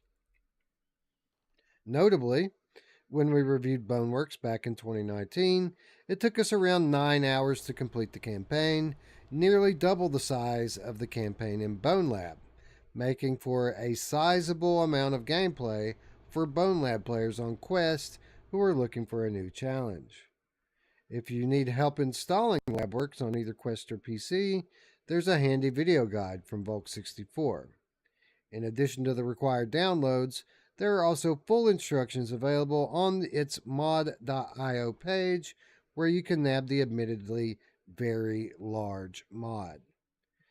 And in case you've never heard of either, here's the one-pager. In Boneworks, players step into the shoes of Arthur Ford, a renegade cybersecurity director who delves into an incomplete simulated universe. They navigate surreal architecture and environments, which includes a range of experimental physics-based weapons to fight their way through. Considered a sequel of sorts, in Bonelab, the player controls an outcast who escapes death and explores experimental worlds in a research lab in Myth OS. More physics-based madness and sandbox fun. End of article abruptly. It's pretty cool, Roots, when you consider what they say here and the fact that the Bonelabs game in and of itself, it's a $40 game. Many of us were expecting a similar campaign style game when we got into Bonelab. It's not. For what it's not at all, is it? It's mainly a group of modding tools. I spent an hour trying to figure out where I don't know where to go, and I was like trying to find the way through the menu, and I was actually already through it. It was a very weird mind fuck, but yeah, no, that what's crazy is like there's actually is a lot of game there, but like you said, there's so much utility and so many modding tools that are there that when it first came out, we theorized that it could really be used for a lot. And how cool is it that the most important thing it could have been used for is to bring something like Boneworks to Bonelabs. And I wonder how do they feel about it, the developers, like, because there's people like Diego VR was thinking, which one to get. Now you could get both. Do you think this hurts Yep. their sales at all? No, not really. I think most people who have the ability to play this on PCVR already own it. This is, and it's not a perfect game by any stretch of the imagination. It is, to some extent, a tech demo, which we've spoken about at length before. But it isn't just a tech demo. It is a full blown story campaign, and it's a one of a kind. In spite of its faults, I consider Boneworks to be a must own title. I can't really say the same for Bonelab, although the the campaign, short as it may be, is of a similar quality level Right. to Boneworks. It's just rather short and a bit confusing. But I think that this adds a value proposition to Bonelab that wasn't there prior, especially for those who aren't PC gamers. Like people who have PCs aren't going to give two shits about this, but people who are playing on Quest. I mean, here is what I just described as a must-own PC VR game that's now fully playable on your standalone device, and that's not even to mention the fact that there has been for some time um, some speculation around whether or not Bonelab ends up making its way onto PlayStation VR 2. Hmm. If that turns out to be the case, now those players won't only be getting Bonelab, but they'll be getting the entire Boneworks game as well, which again is a pretty awesome value proposition. Yeah, absolutely. I definitely agree. And hopefully it does come to PlayStation VR 2. I think it's worth it. I think both games are worth picking up, especially like I was telling the El Diego VR. If you buy, the Quest version and you were thinking about picking them up, you get both versions. Although somebody did have a good point, depending on what is important to you. The VR, the PC version looks so good, and this one does look Questified, obviously, because it's on a Quest. They had to lower the graphics to make it not playable or make it playable. So. Yeah, I would definitely, if you have the ability to play it on PC, you should definitely play it there, because when I think about the attributes of a game like Boneworks, and it has many, most people would tell you that the strength of the game is in its physics system, which is kind of the first of its kind realistic simulation of real world physics. That was not what made Boneworks so appealing to me. What made Boneworks appealing to me was just the level of immersion Right. in it, and certainly the physics was a part of that. Uh, but the graphics were also a very big part of that as well. Um, so yeah, I often, when I talk about Boneworks, people still ask about it to this day. Um, I sell it to someone as the most realistic game that I've ever been in. Like it, and it isn't just because of like photoreal graphics. The graphics are not photoreal, but it's the most realistic feeling game that I've ever been in. Like Right. you have a genuine sense of presence in this world that they've built, and it has a very unique sci-fi vibe, which is also quite appealing in my opinion. Yeah, that's cool. I think it's definitely worth playing. $40 for both games, $20 each. And to be fair with Bonelab, we didn't make it very far as like into the, Nope. at least I didn't, the minecart levels. And you were, I think it's kind of ironic, you were just mentioning this, I think yesterday or a couple days ago or something, that maybe we go back to this game and check it out and play it. So maybe we do. Yeah, literally just a couple of days ago. After the last episode, I brought it up as something that I wouldn't mind getting back to. Yeah. And then here we are 2 days later covering it on the show because some modder finished bringing Boneworks over. I never finished Boneworks. I played very, very deep into it. I think I was in the last level or the next to last level, but I never quite polished it off. I wouldn't mind getting back into that as well. Although if we do that, I'm playing it on PC. I might check it out on Labs just to see the quality of the port. Right. But if I'm going to put any kind of time into play, I'm going to play it on my 3080 Ti because I still have never done that.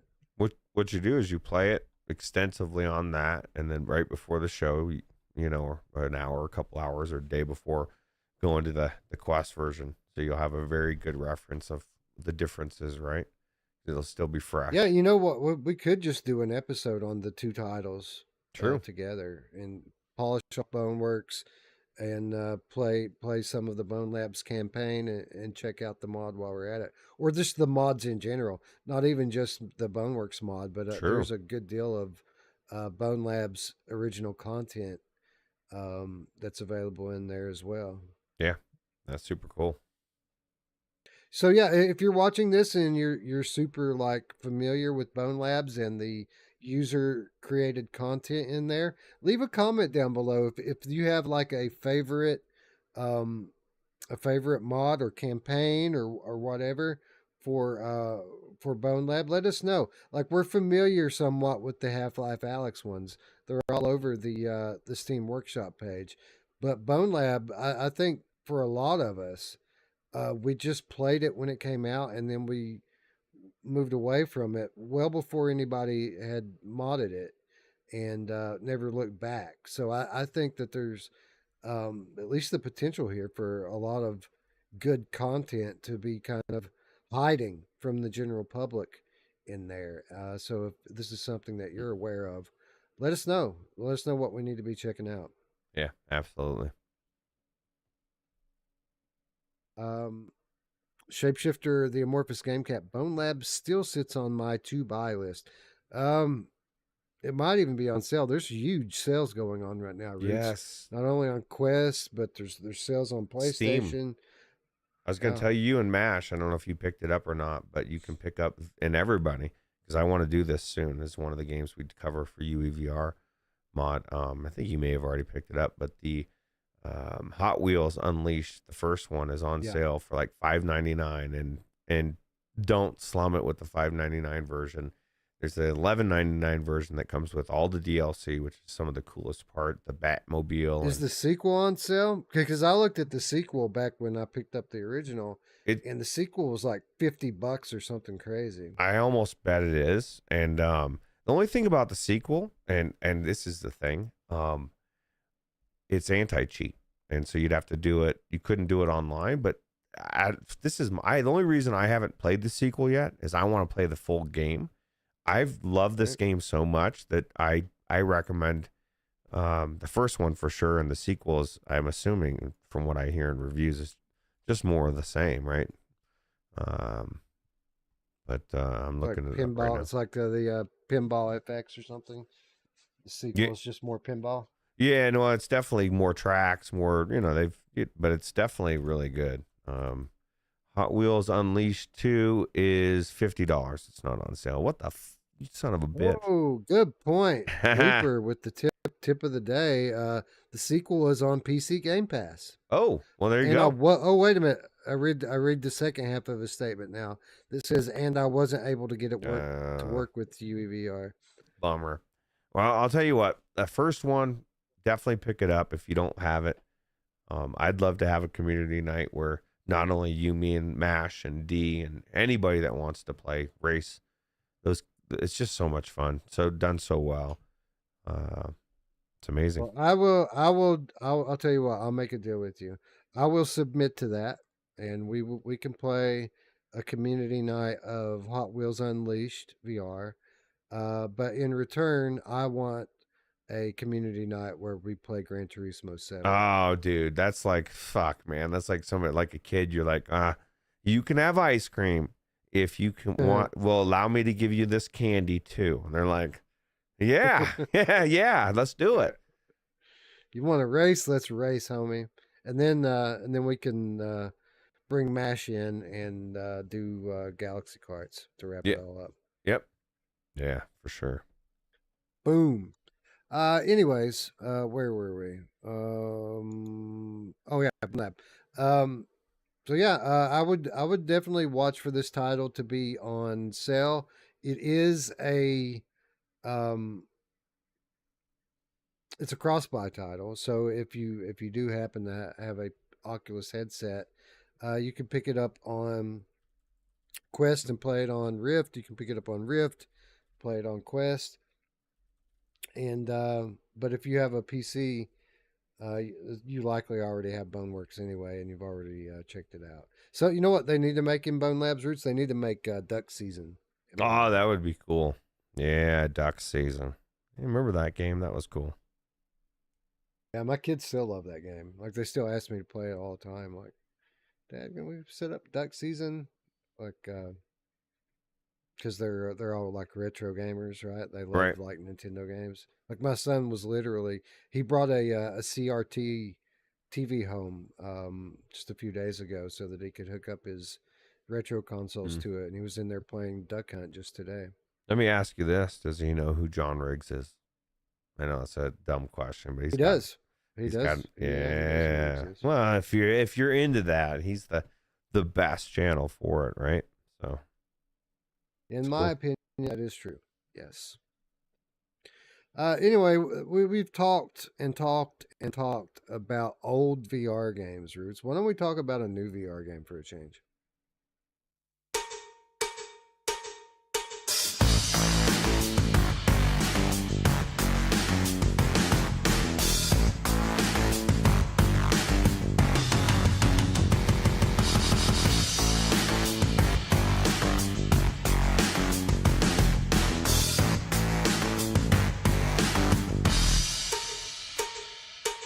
You know how to use them, right?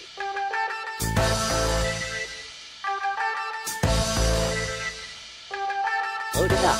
You have no time to lose.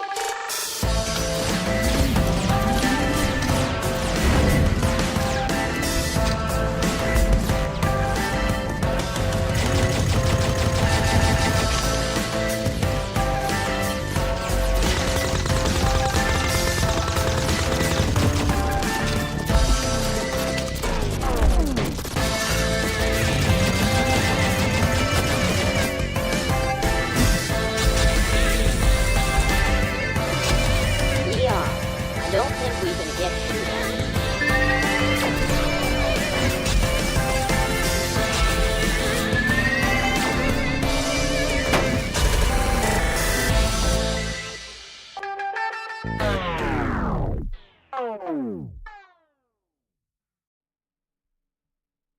Retronika is a sci-fi shooter on a flying motorcycle, coming to Quest this year. This from mixednews.com. The VR game Retronika combines a flying motorcycle, shooter elements, and a cel-shaded look. Closed alpha will start soon. Retronika combines immersive racing with shooter elements in a casual first-person perspective. Players navigate a flying bike that can move forward, horizontally, and vertically in a dynamically generated, tiled environment. Players must maneuver through this space, avoiding collisions while engaging with enemy drones using two weapons mounted on the bike. Players progress through a series of missions, each with specific objectives such as reaching checkpoints, defeating a number of enemies, or surviving under challenging conditions. Completing missions unlocks subsequent levels and new in-game content, including bike upgrades, new weapons, and customizations. The game features 9 unique weapons, each with distinct characteristics. Players can equip 2 weapons simultaneously, allowing for strategic combinations suited to varying combat scenarios. Retronika is currently scheduled for a release in August 2024 on MetaQuest. I have mixed feelings about this one, Roots. First of all, as we were speaking about during the break, I think this thing looks pretty cool. I think the art style really kind of fits the vibe, the retro vibe it's going for. I like the way it looks. I know a lot of people see it and they're like cell shade, QuestCraft. Like sometimes things just look good, cell shaded. Like some cartoons, some comics, whatever. Like, yeah, there's a lot of them, but I'd say maybe a handful look good. This looks really good. I like the premise. I was thinking, as we were watching it, that I feel like I would love to be in the DeLorean going through traffic like that. Like I see that. But I also see your mixed feelings. It kind of looks a little wave shootery, or just looks very like the gameplay could be generic, Right. So. And that's where this alpha testing stage I feel like is going to be crucial for them. I hope it's not public alpha testing. I hope it's private alpha testing. Closed. It says closed I'd love alpha. So yeah, well, that's good. I'd love to have the opportunity for, like, it would be great if they were a client at Impact Reality, so that we could kind of help them make this game a success. right. Because I do think there's potential here, but there's also potential to make something that's not in particularly original. And when you're talking about these type of arcade style shooters, you have to be very careful not to just put out a generic game. Come on, kitty. Come on It's down. your show. Oh wait, no, it's not. The dog's like, Well, she's trying to not knock my camera over. Come on, baby. It's good. Well, everybody was There you rooting go. for the cat to fart in your face earlier. Well, not everybody. A couple people. Looper. You know who you are. I think it does have one good thing going for it, Roots, and that is there's at least no sign at this point in time, that this is a roguelike. Right. And people are starting to get kind of tired of the roguelike shooters. This seems like it very much could just be, a regular old school kind of rail shooter, which I'm fine with, if it's original and it's good. And only time will tell on that. Roguelikes need to be like so unique that people are like, fuck, man, that's badass. Like that, the way that you're doing this is like never been done. Just because it's been done so much, especially in VR lately. I would submit we need more, going back to the first topic, more platformers in VR, more really good platformers, so. Anyway, I wanted to put some shine on it because I do think that there is some potential here. I think that this is precisely the type of game that can kind of transcend the shortcomings of standalone VR and make the Quest platform, worth participating in for gamers. So this is one that we'll be watching closely. I don't know that I would want to. Of my free time, be an alpha tester for this, but I might give it a look if you're the developer and you're watching this and you want to let us take a look at it. I wouldn't mind. It looks like it could be fun. We certainly would like to give you some feedback, some tips, some feedback as to how to make this thing successful, because I think it can be. I think that there is a certain lack of combat racers in VR right now, and that lack of combat racers gets even smaller when you're talking about motorcycle style combat racers. There's only, well, shit, man, it's hard for me to even think of one right now off the top of my head. There's a runner, but that's about the only one that comes to me easily. So. Yep.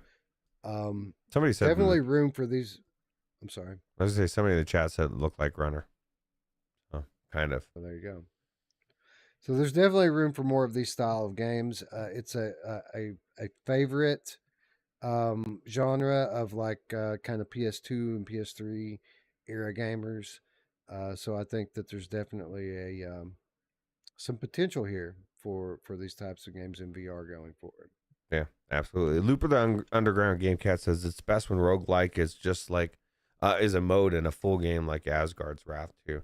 It just depends. Right. Because like the best roguelike that I've ever played, which granted it's flat, is Hades.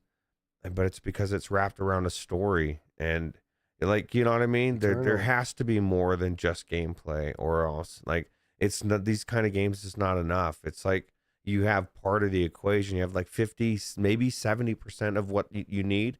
You still need more to tie it together. So Right, and I think that's what kept Synapse from being Game of the Year last Right. year. Like if that game had a had story, more, then it would have been a shoe-in right? for Game of the Year, because the gameplay, the minute-to-minute gameplay was revolutionary in that game. We've never seen anything like it before or since. But the fact that it has you kind of repeating the same campaign 3 times to finish the game, and then even at that, there's no boss fight or conclusion to the story at the end. It's just it feels like an unfinished game, you know. Right. I think that developers should take this premise just from a start of a game and look at the game before they even consider releasing it, and saying, if this was a flat game release, how would it do? And if you can't say it would blow people away, then the gameplay needs to be tweaked, because like VR should be what flat gaming is times 1,000, because now you're in it. I think that that's true to some extent. I don't think that's universal. Obviously, there will be exceptions to that, because at the same time that I understand what you're saying, I do think that there are unique types of gameplay that are specific only to VR, and if you tried to make those type of games into flat games, they don't really work. But I'm not saying take it has to be a game that could be played flat first. What I'm saying is, if the gameplay itself is not something that you could play flat, not the same way playing it, you know what I mean? Like the gameplay loop. If a gameplay loop was introduced in a flat game that was similar in VR, and it was just dog shit, and people are like, dude, what is this? VR is not magic. It's not gonna, it needs to be engaging. It should be something that makes flat games look like dog shit. You're in it, but the gameplay still needs to be there, right? And like you said, then you take it to the next level and you incorporate stuff like Synapse did, that you have things you could never do flat, and then it takes it to another level where it's like, okay, you could never do this. You couldn't say the same thing for Resident Evil Village. Yes, it's a better experience in VR, but you can play that game from beginning to end flat and have just as good of an experience. It just would be a different perspective, right? So, but yeah, I agree. Good night, El Diego VR. Diego's checking out. And with that, that wraps up our headlines. And we move into the week's reminders. And we're going to start this one off, as we typically do, with what's out this week. And as it just so happens, Ruuts, there's quite a lot out this week.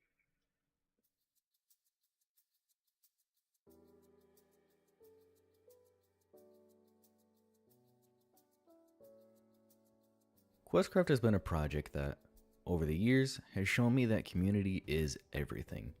Everything we do, from programming to designing to even our user support, is done with the focus and main goal of building a better product to deliver to our amazing community, because without them, we wouldn't be where we are today.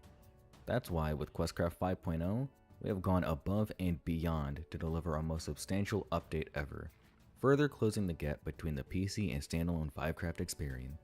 In this newest update, we have made many incredible strides with performance, boosting QuestCraft's total FPS from 45 all the way up to 120, or a nice 169% when using the Quest 3.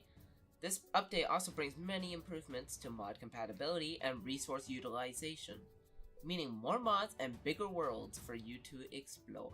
Along with the performance upgrades, we dedicated ourselves to redesigning the QuestCraft launcher entirely. Our primary goal was easy accessibility, while also making it look as appealing as possible. We've also added many new quality of life features such as custom instances, mod pack support, and improved tools for our support staff to better help you, among many other new features. Of course, all of this wouldn't be possible without our teams dedicating themselves daily to making QuestCraft as amazing as possible. That's why we're excited to announce the official release of QuestCraft on all MetaQuest headsets, including the Quest 1 and 3, releasing on SideQuest May 23rd, 2024, with PicoCraft, a port of QuestCraft to the Pico headset, coming later this year.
Okay. I agree. QuestCraft 5.0 brings Minecraft VR to Quest 3 unofficially with 120 frames per second performance. Roots, in my household, there is not a game, it's not even close. There isn't another game that I've spent more money on than Minecraft. And I'm not talking about buying mod packs and skins. I haven't bought any of that crap. But I've got 3 kids, and each one of my kids owns probably 4 or 5 different copies of Minecraft across all platforms. Oh, man. They love it.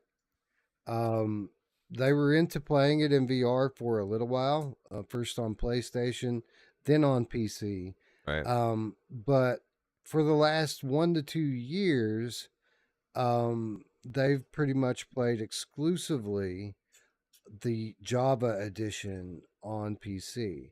And I'm not enough of a Minecraft expert to know exactly why that is, but I know that there are features in the Java edition that you cannot access through any other edition. I think it's more malleable, more moddable. You can do more custom things with it. It's less controlled by Microsoft.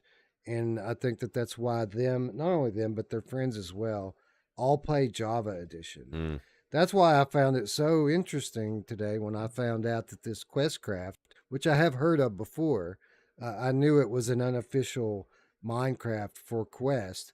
What I didn't know about it is that this is the Java edition. And you have to own the Java edition on PC to be able to put this on your Quest. And with this new release, not only are my children now able to go into their Quest headsets and play their Java edition, but it's running amazingly well at 120 frames per second on Quest 3. That's pretty cool. That is cool. But I wonder what the compression looks like. And like I said, I was watching that one big YouTuber that does racing and sims and stuff, and him talking about the compression at 120 for Assetto Corsa versus 90 frames. It made me think, like, at least on the Quest, are we there yet to where we should be trying to push 120 frames? I mean, you're taking games and saying, this isn't good enough anymore, but then you're pushing 120 frames and you're degrading the visuals anyway. Well, here's the thing. In most cases, in all cases, it's optional. Like you can bring this back to 90. Right. 120 is something that you have to you have to go into your settings to just even enable it. I just if you're think more of a if it looks like crap, then it's cool. But like, how about give me a display port, Meta? Like, how hard is it? I know I'm a broken record, but there's so many sacrifices, and to get 120. I have to now degrade the way it looks. I just don't. That's not a selling point to me. No, this is a standalone. This is a standalone. It's not a PC game. You got to have it on your PC to get the base files, but this is playing standalone on the Quest, and it's up to you how you want to configure it. If you prefer fidelity over performance, then you run it at 72 or 90 to get the high fidelity. If you prefer performance and frames over fidelity, then you run it at 120. It's up to you how you want to run it. Right. Yeah. I just it's all, for me, it's all tied into so many other things than just this topic. But yeah, in this thing, I think it's cool. Minecraft was the first game that I played in VR. And like you said, it's a version that your kids are going to be able to play the stuff that they want to play. I remember playing with my son Flat. We went to the moon. We built a spaceship and we flew it to the moon in Minecraft, and it was cool. So. Yeah, and this is being an extension of the original Vivecraft. This isn't like the Minecraft that you and I played together in VR. This is full motion controller support. It's what a lot of people wanted from the official version of Minecraft.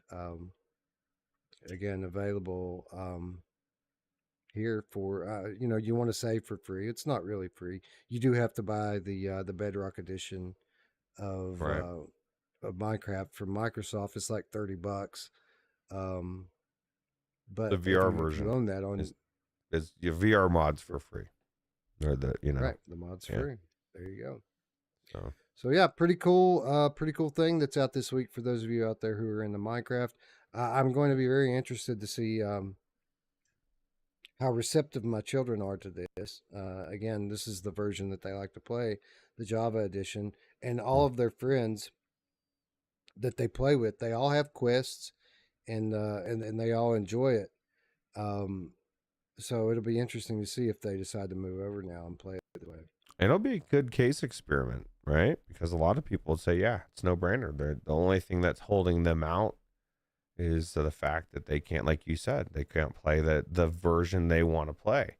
They might get in there, and it might be that, which I think, that's why I kind of think the big screen beyond is a little bit more exciting than a lot of these other headsets. Like the frame, the size of these headsets, the bulkiness, even though kids are growing up and they love the tech, it's just not comfortable to wear long term. And if I can wear something to where I almost can forget that I'm wearing it, that changes everything. And so they might find that it's a lot more fun to just play and look at the TV, and it'll blow your mind. But that might be the truth, Who knows? Yeah, well, my experience has been with them is that that the younger people are much more receptive to VR than the older, like old school gamers that have been playing on TVs for 30 years. They're receptive to it. It doesn't mean that a lighter headset isn't going to be accepted even better. Of course. Because these headsets are atrocious. The weight and the heat and everything, it's just not, it's doable, and the technology, we have to have something on our face at this point. But that big screen beyond looks like a pair of sunglasses, and it gives you a very comparable FOV. I think it's like 102 degrees, so like if we can get to the form factor like that, even in standalone with a puck type of thing where they can just take the whole fucking thing, power it, and have all the technology that needs to run it and out external with a cable. Oh my God, you got to put it in your pocket. Then it makes it super light, and then you don't even know that something's on. That's, to me, will be immersion, to where you forget that something's on your face. Yes, I kind of think that's what we all want, and that's the direction that we're moving for the most part, unless you're Pimax, of course, who just continues in the same form factor generation after generation. Yeah. It's funny, man, with Pimax, like they originally had that form factor so that they could have their 200-degree field of view. But now, like the newer headsets, that field of view is shrinking, but the headset's staying the same size. It makes no sense. I don't know, man. The headsets, the size is a problem. Eric says, "Happy Memorial Day, everyone. What's up, VR people? What's up, Eric? Hopefully you're having a good Eric? day in Florida." But yeah, no, it's bizarre to me. I mean, it's bizarre to me that anybody really still is invested in that ecosphere. To me, it's that company is like warning, but to each their own. Yeah. So The problem is the quality level of it has gotten better, significantly better. The quality level of their headsets. The problem is what we just said. Like the form factor is not changing when it should be. right. Anyways, Minecraft on Quest 3 Java Edition, 120 frames per second performance. Pretty awesome for those of you out there who like Minecraft, but that's not all that Quest gamers have to look forward to this week.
Is it time to panic yet, Roots? If you're population 1, is it time to panic yet? You know, the Johnny Come Lately flavor of the week, Contractor Showdown, has stolen all of the thunder. So what do you do if you're population 1? Well, what you do to start with is bring out an all new map, and you bring exclusive new mechanics to the game, including automatic redeploys in Pop 1 now. How about that? Isn't that crazy? Supply crates, buy stations, loot vaults. This is all sounding very familiar. One thing, though, that isn't sounding so familiar, Roots, is that this is all 100% free to play. Yeah, you already have access to this. You don't have to go out and buy Contractor Showdown. You can go check it out and play it for free. Most people probably already own it. This is probably one of the games I've played the most in VR, ironically. And it's a good game. Mash and I played the shit out of this game for like a year or a year and a half. Even to the point where just when Wes was like, okay, we were starting to get Wes in there, and then we just stopped playing, right? I don't know if it was when it went to free to play or what the deal was, but I don't know. I think it's a good game. I think it's definitely good that they're adding more to it. There's nothing wrong with more game. And yeah, it's cool. I agree. Very high quality title, especially free to play. I don't know if there's a better free to play title out there than Population 1. Officially launches not this week, but next week on June 6th. But they're doing a free preview event this weekend, starting on May 31st at 10:59 a.m. Pacific time, which is 1 p.m. Eastern, all the way through June 3rd, which is the following Monday. This is going to be playable. Then they'll take a few days off to polish it up and tweak it, and then it'll just be a permanent, or at least not a permanent, but it semi-permanent update to the game. I guess they're probably trying to see if they can reclaim some of their player base, Roots, and that's good. They should. They're the ones that have the unlimited resources, right? This is a Meta-owned company, right? And if they want to own this space, then they probably will. It's up to Meta. Yeah, Meta could make this game like 1,000 times better. You know, it's just really up to them how much they want to invest. I don't know how much money they've spent. I don't know. I haven't played it for so long. I don't know what they've been doing. It's been a while. I know they've had several different cool things. They had that high rise, they had the Western thing, they had the castle, and this is my advice at some point, and maybe they've already got to this point, maybe not. Like if you could expand the map bigger and add vehicles, like that's one of the coolest things about Fortnite is all the different vehicles, and it just feels like that part is kind of missing. So I think they need to have Marshmallow come and do a concert in it. that would be awesome, dude. I think you're gonna say the Stay Puft Marshmallow Man from Ghostbusters. That would also be cool. Like the way you think, sir. Anyway, no, this is a cool game. I don't know. I think it may be a little too soon. I think they may be a little trigger happy here, unless they've got more stuff up their sleeve. This may just be the first of a number of updates and new maps that they roll out over the course of the summertime. But if this is a standalone like update, if this is what they've got, I think they might have been a little bit more well served to wait to mid to late summer, let people get their feel of the competition before they make their move. But 100%. time will tell. Absolutely. Shapeshifter, the Amorphous Game Cat says, I'm new to this game and I'm having a bit of fun for sure, as long as I mute everybody, that is. Yeah, this is the thing, and this is the problem with free to play for the most part, really. Is it already had a bunch of kids anyway, but now it's full of kids that are annoying, and I can deal with annoying kids in the lobby. I just go to somewhere else. I'll run off and I'll climb a building or just get away. But if they're my partner, I kind of need to communicate with them. You know what I mean? And so the best way to play this game is with your friends. Just go in there with two of your friends and then mute everybody else and just to play together. And then it doesn't matter if everybody's annoying, or don't mute them in the lobby so you have a name to look for to kill when they annoy you. So there you go. I like that. Vindictiveness. Yes. Yeah, although if they're like 10, they're probably going to kill us. They're probably way better. That's just the way kids are. That's been a fact of life since Halo, brother. Yeah. When Xbox Live became a thing, and then we realized that the youth is better than we are. Yeah, they have all the time to get good. So. I don't know how they do it, man. You ever try to play After the Fall with Isabel? They're crazy good, right? Doubling and tripling up anyone's numbers with like headshots. And it's just like, how are you doing that? Like, wow. Yeah, that's crazy. Well, I mean, it's not crazy. You do inherit stuff from your parents, and I've watched crack shot Wes go through and kill shit, I can't touch her numbers though. Like I'm accurate, but like I have to stop and aim. She just fucking runs through like Aeon Flux, just fucking blowing heads up left and right without thinking about it. Yeah. Anyway, we've been talking mad shit on roguelites for quite some time, but there's always an exception, right? We talked about this. It sucks to be a roguelite in VR today, unless you're a good roguelite in VR today.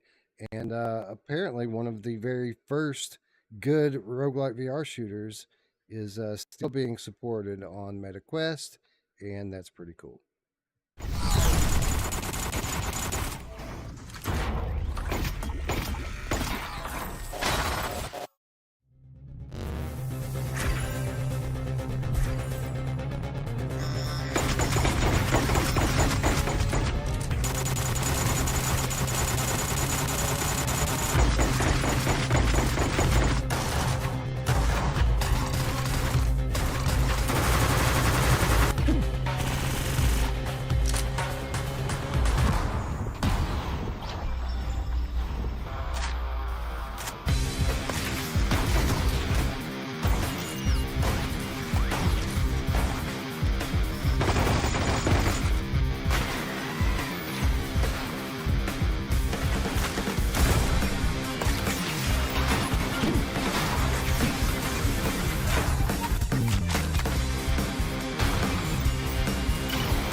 This week sees roguelike shooter Sweet Surrender getting a visual overhaul on Quest. It says Quest 3, but it's actually all Quest platforms. This thing's getting a visual update. Bloom in HDR, hundreds of new effects, weapon recoil. The final boss has been revamped. No more instant death. They have an unstuck button now. New bug reporting tools. Dozens of bug fixes and performance improvements.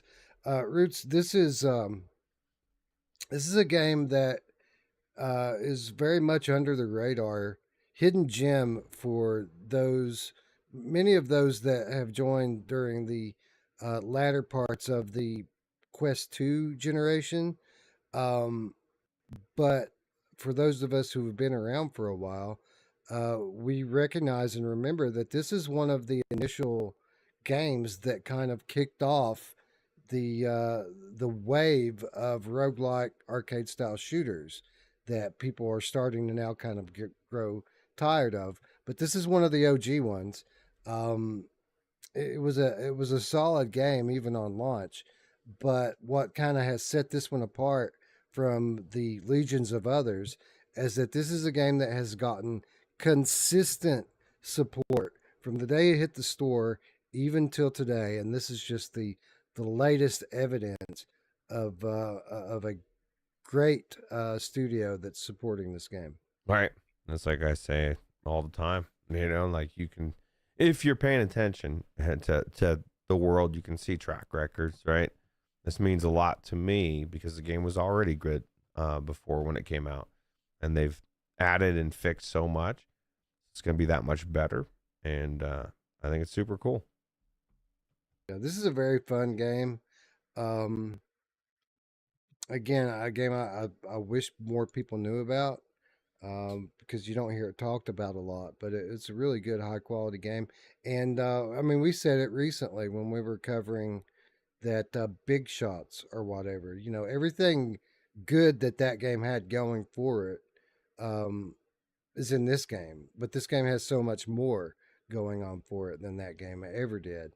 Right. And I said it then, like if I'm going to spend my time in a game like Big Shots, I'm not going to play Big Shots. I'm going to go play Sweet Surrender,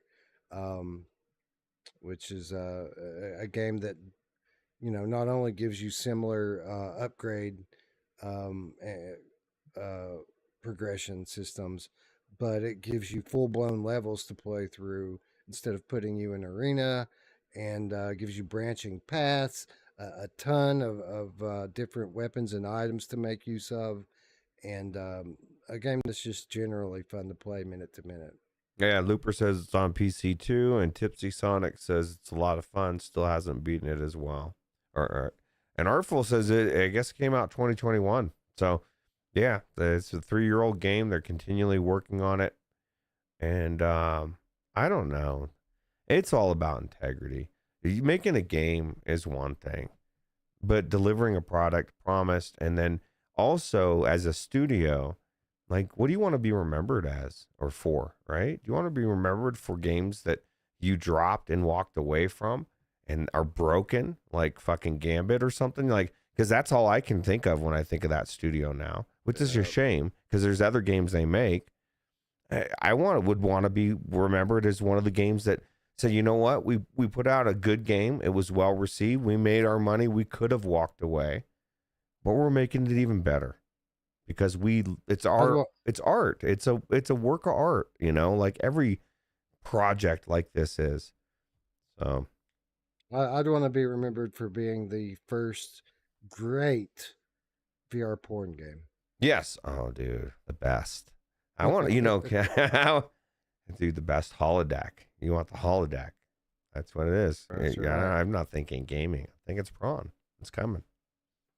Yeah, mixed reality in your room with you. In your room. Yeah. Crazy. Anyways, that's those were the updates, or the significant updates this week. We are getting a couple of new titles on the PlayStation VR 2 this week, though, as well.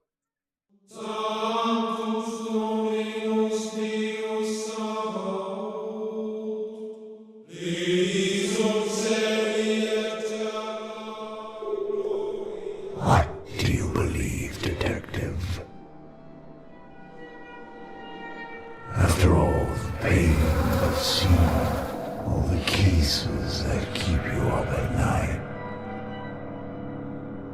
You think humanity deserves to thrive in its own rotting decay? That I should not indulge in humanity's madness?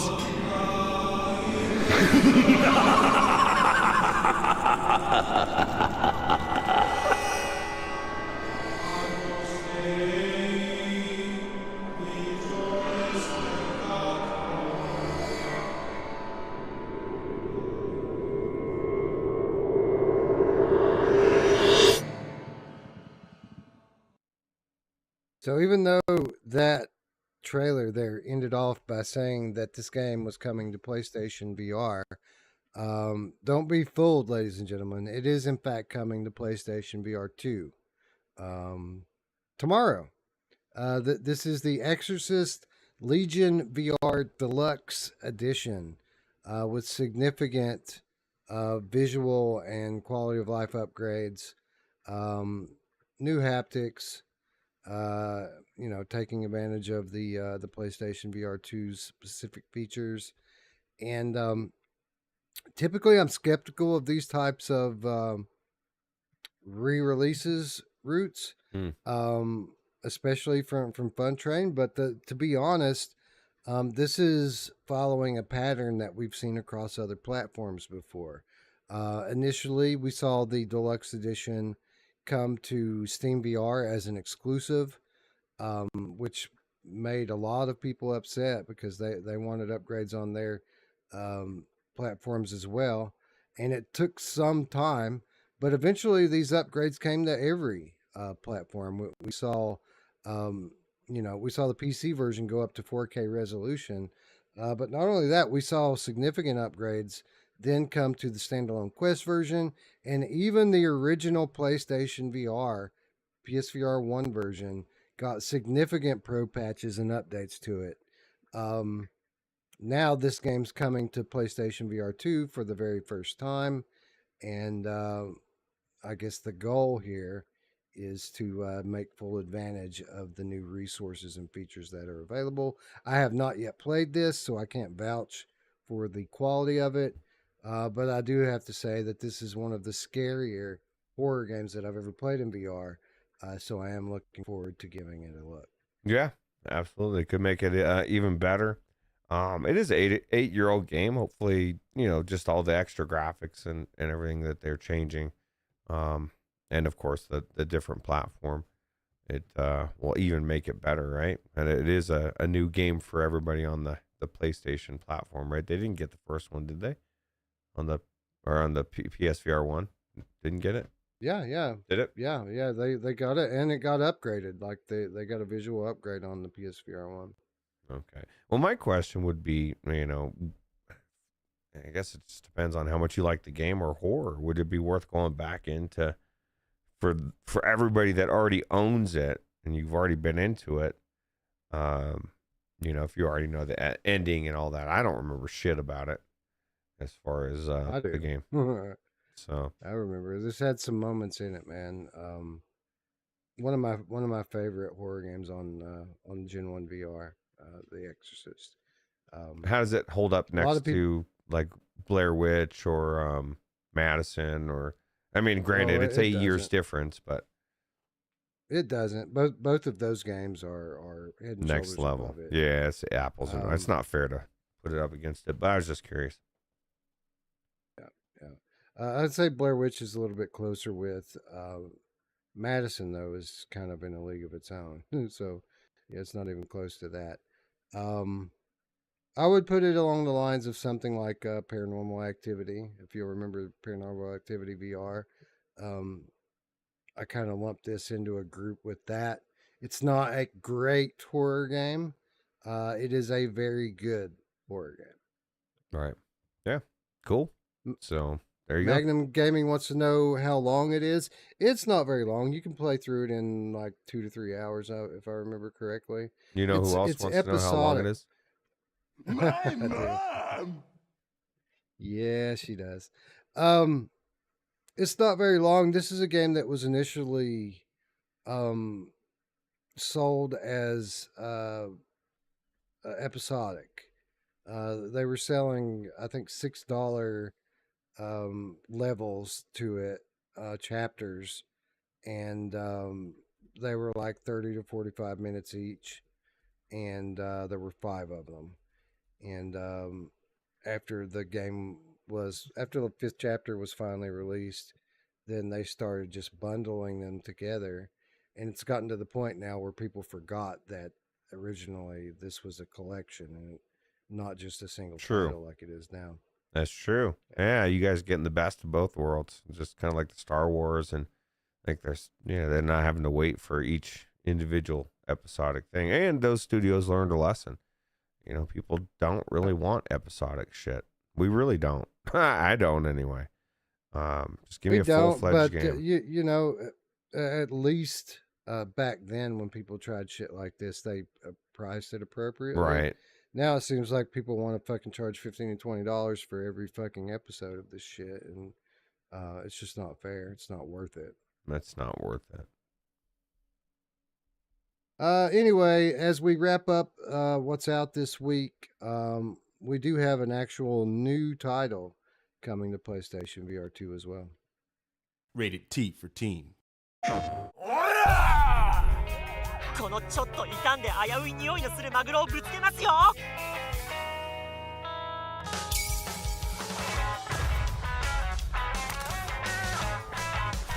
今日から入居される方ですよね。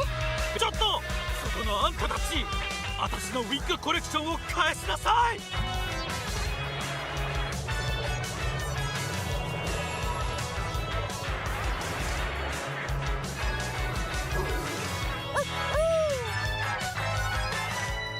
寿の土壌、通称青蛇のアギトだ。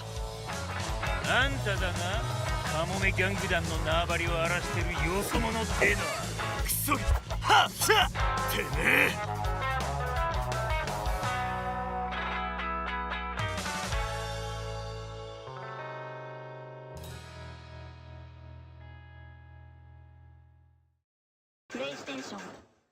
Rated T for teen.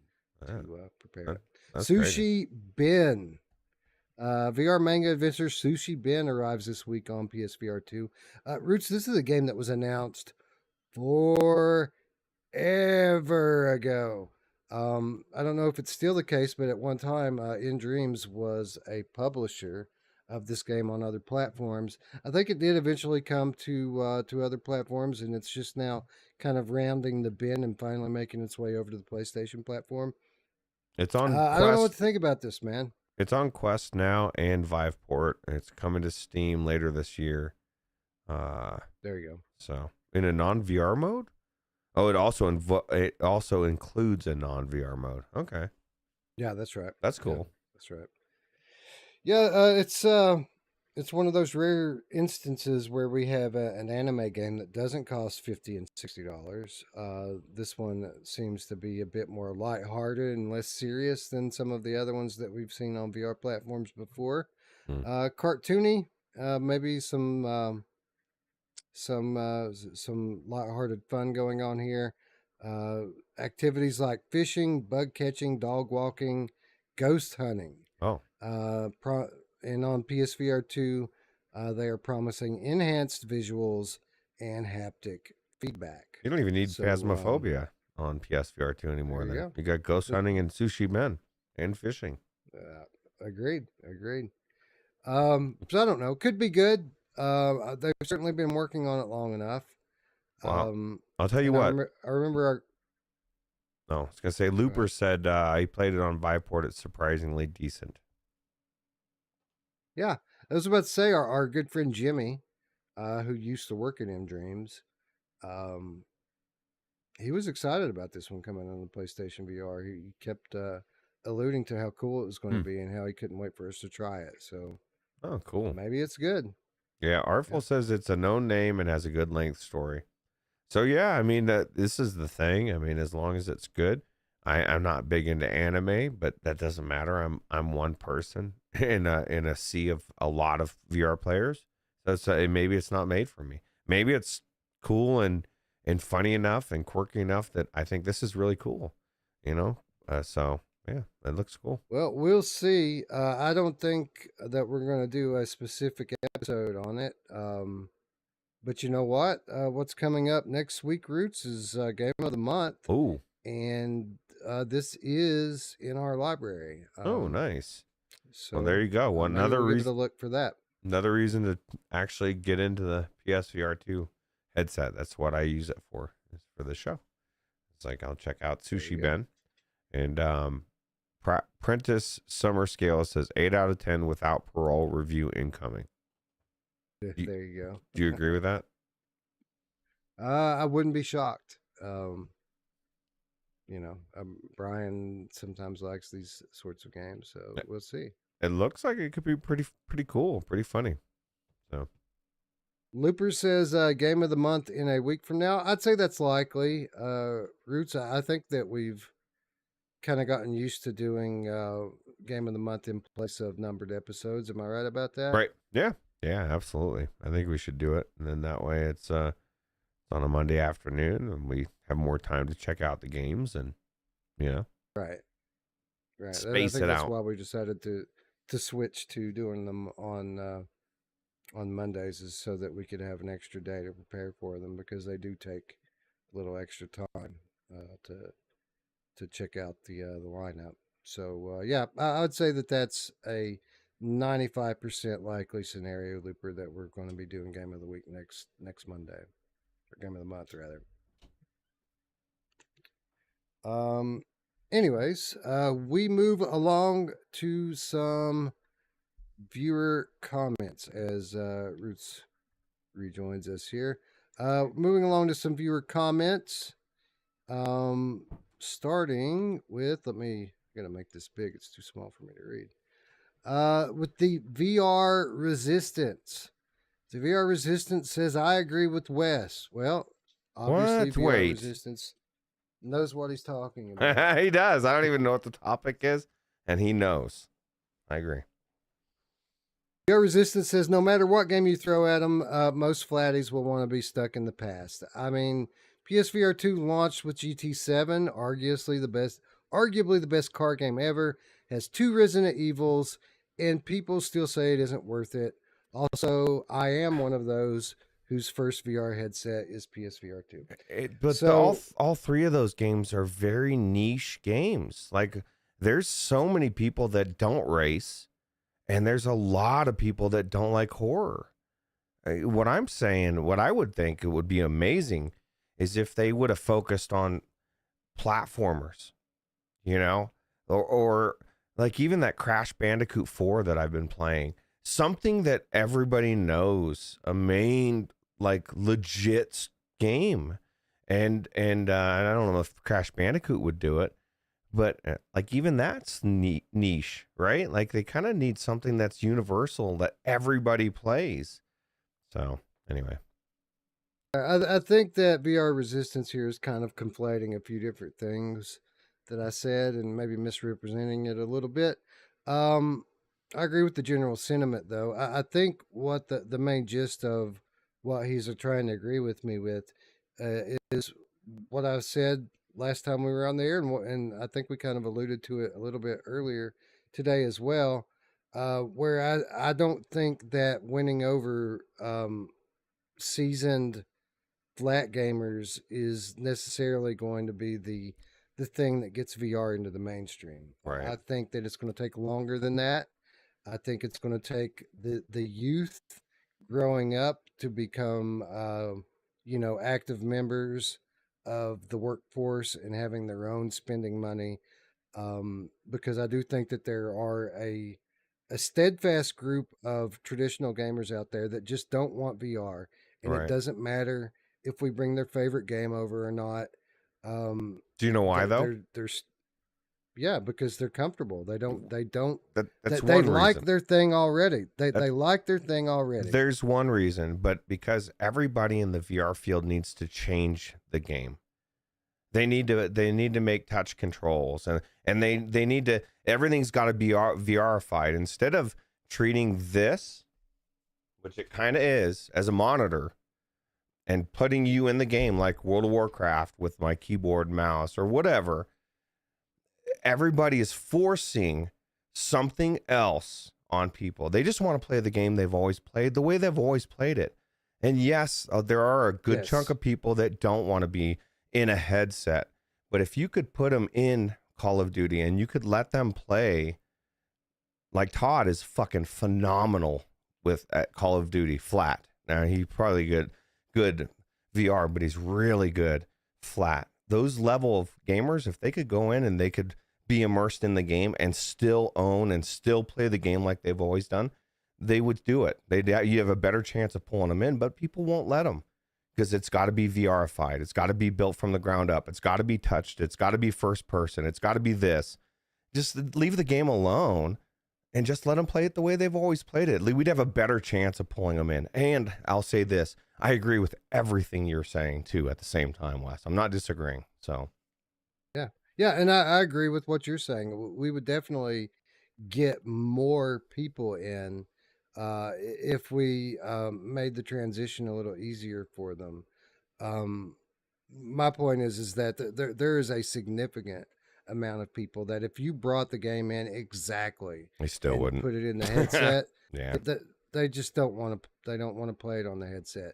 That they like it already. They love it already. They don't want it to be different. All they want is that they want the next generation of graphics to make it look more realistic on their panel that they're sitting in front of. Right. And they want like anything that's going to give them a competitive advantage. I think that especially in that is a big deal. I think that that we do have a potential to eventually win over some competitive FPS players if we let them keep their control structure but put it in a headset, because as the headsets get better and the screen technology gets better, we're going to eventually hit a point where it's easier to detect and see the enemy inside of a headset versus on a screen. Right. You're gonna have better distance vision when we get to like varifocal and OLED inside the headsets. Forget it, son. Then it's right. It's going to give a competitive advantage to people who are playing in VR, and that'll be a game changer for PvP. And I'll tell you what, a lot of people disagree with this, but I would think I would own most people that aim down the sights if you give me head controlled aim, because I'm everywhere I'm looking, I've got a reticle. You know what I mean? Like that, to me, that is the most satisfying way, like Red Dead or whatever. It just feels so good. Now, don't get me wrong. It's not a replacement for aiming down the sights, but versus traditional flat gaming shooting in VR, the head game aiming is so good. So yeah. Now take that sight-based aiming and pair that up with eye tracking. Oh God! And think about that for a minute. You just be melting people's skulls before they even know you're around. Yeah, I agree. And I think bringing people in and letting them, and maybe they have a bracket that lets them play together, or who knows how you do it if it's a competitive game. But I just want to see these. I just want my thing is I just want the big money, and I want the depth of the games. And both of those come together. I think with like Sony's got vision. Like I think a lot of other companies aren't thinking like they are. I think hybrid is the bridge that gets us to where we all want to be, where, you know, you're legit mad and throwing the football and, you know, so. Yeah, I agree with that as well. I think it's going to be a convergence of many different factors though. And it's not going to happen tomorrow. No, it's going to take some more refinement, generations, not only to the hardware.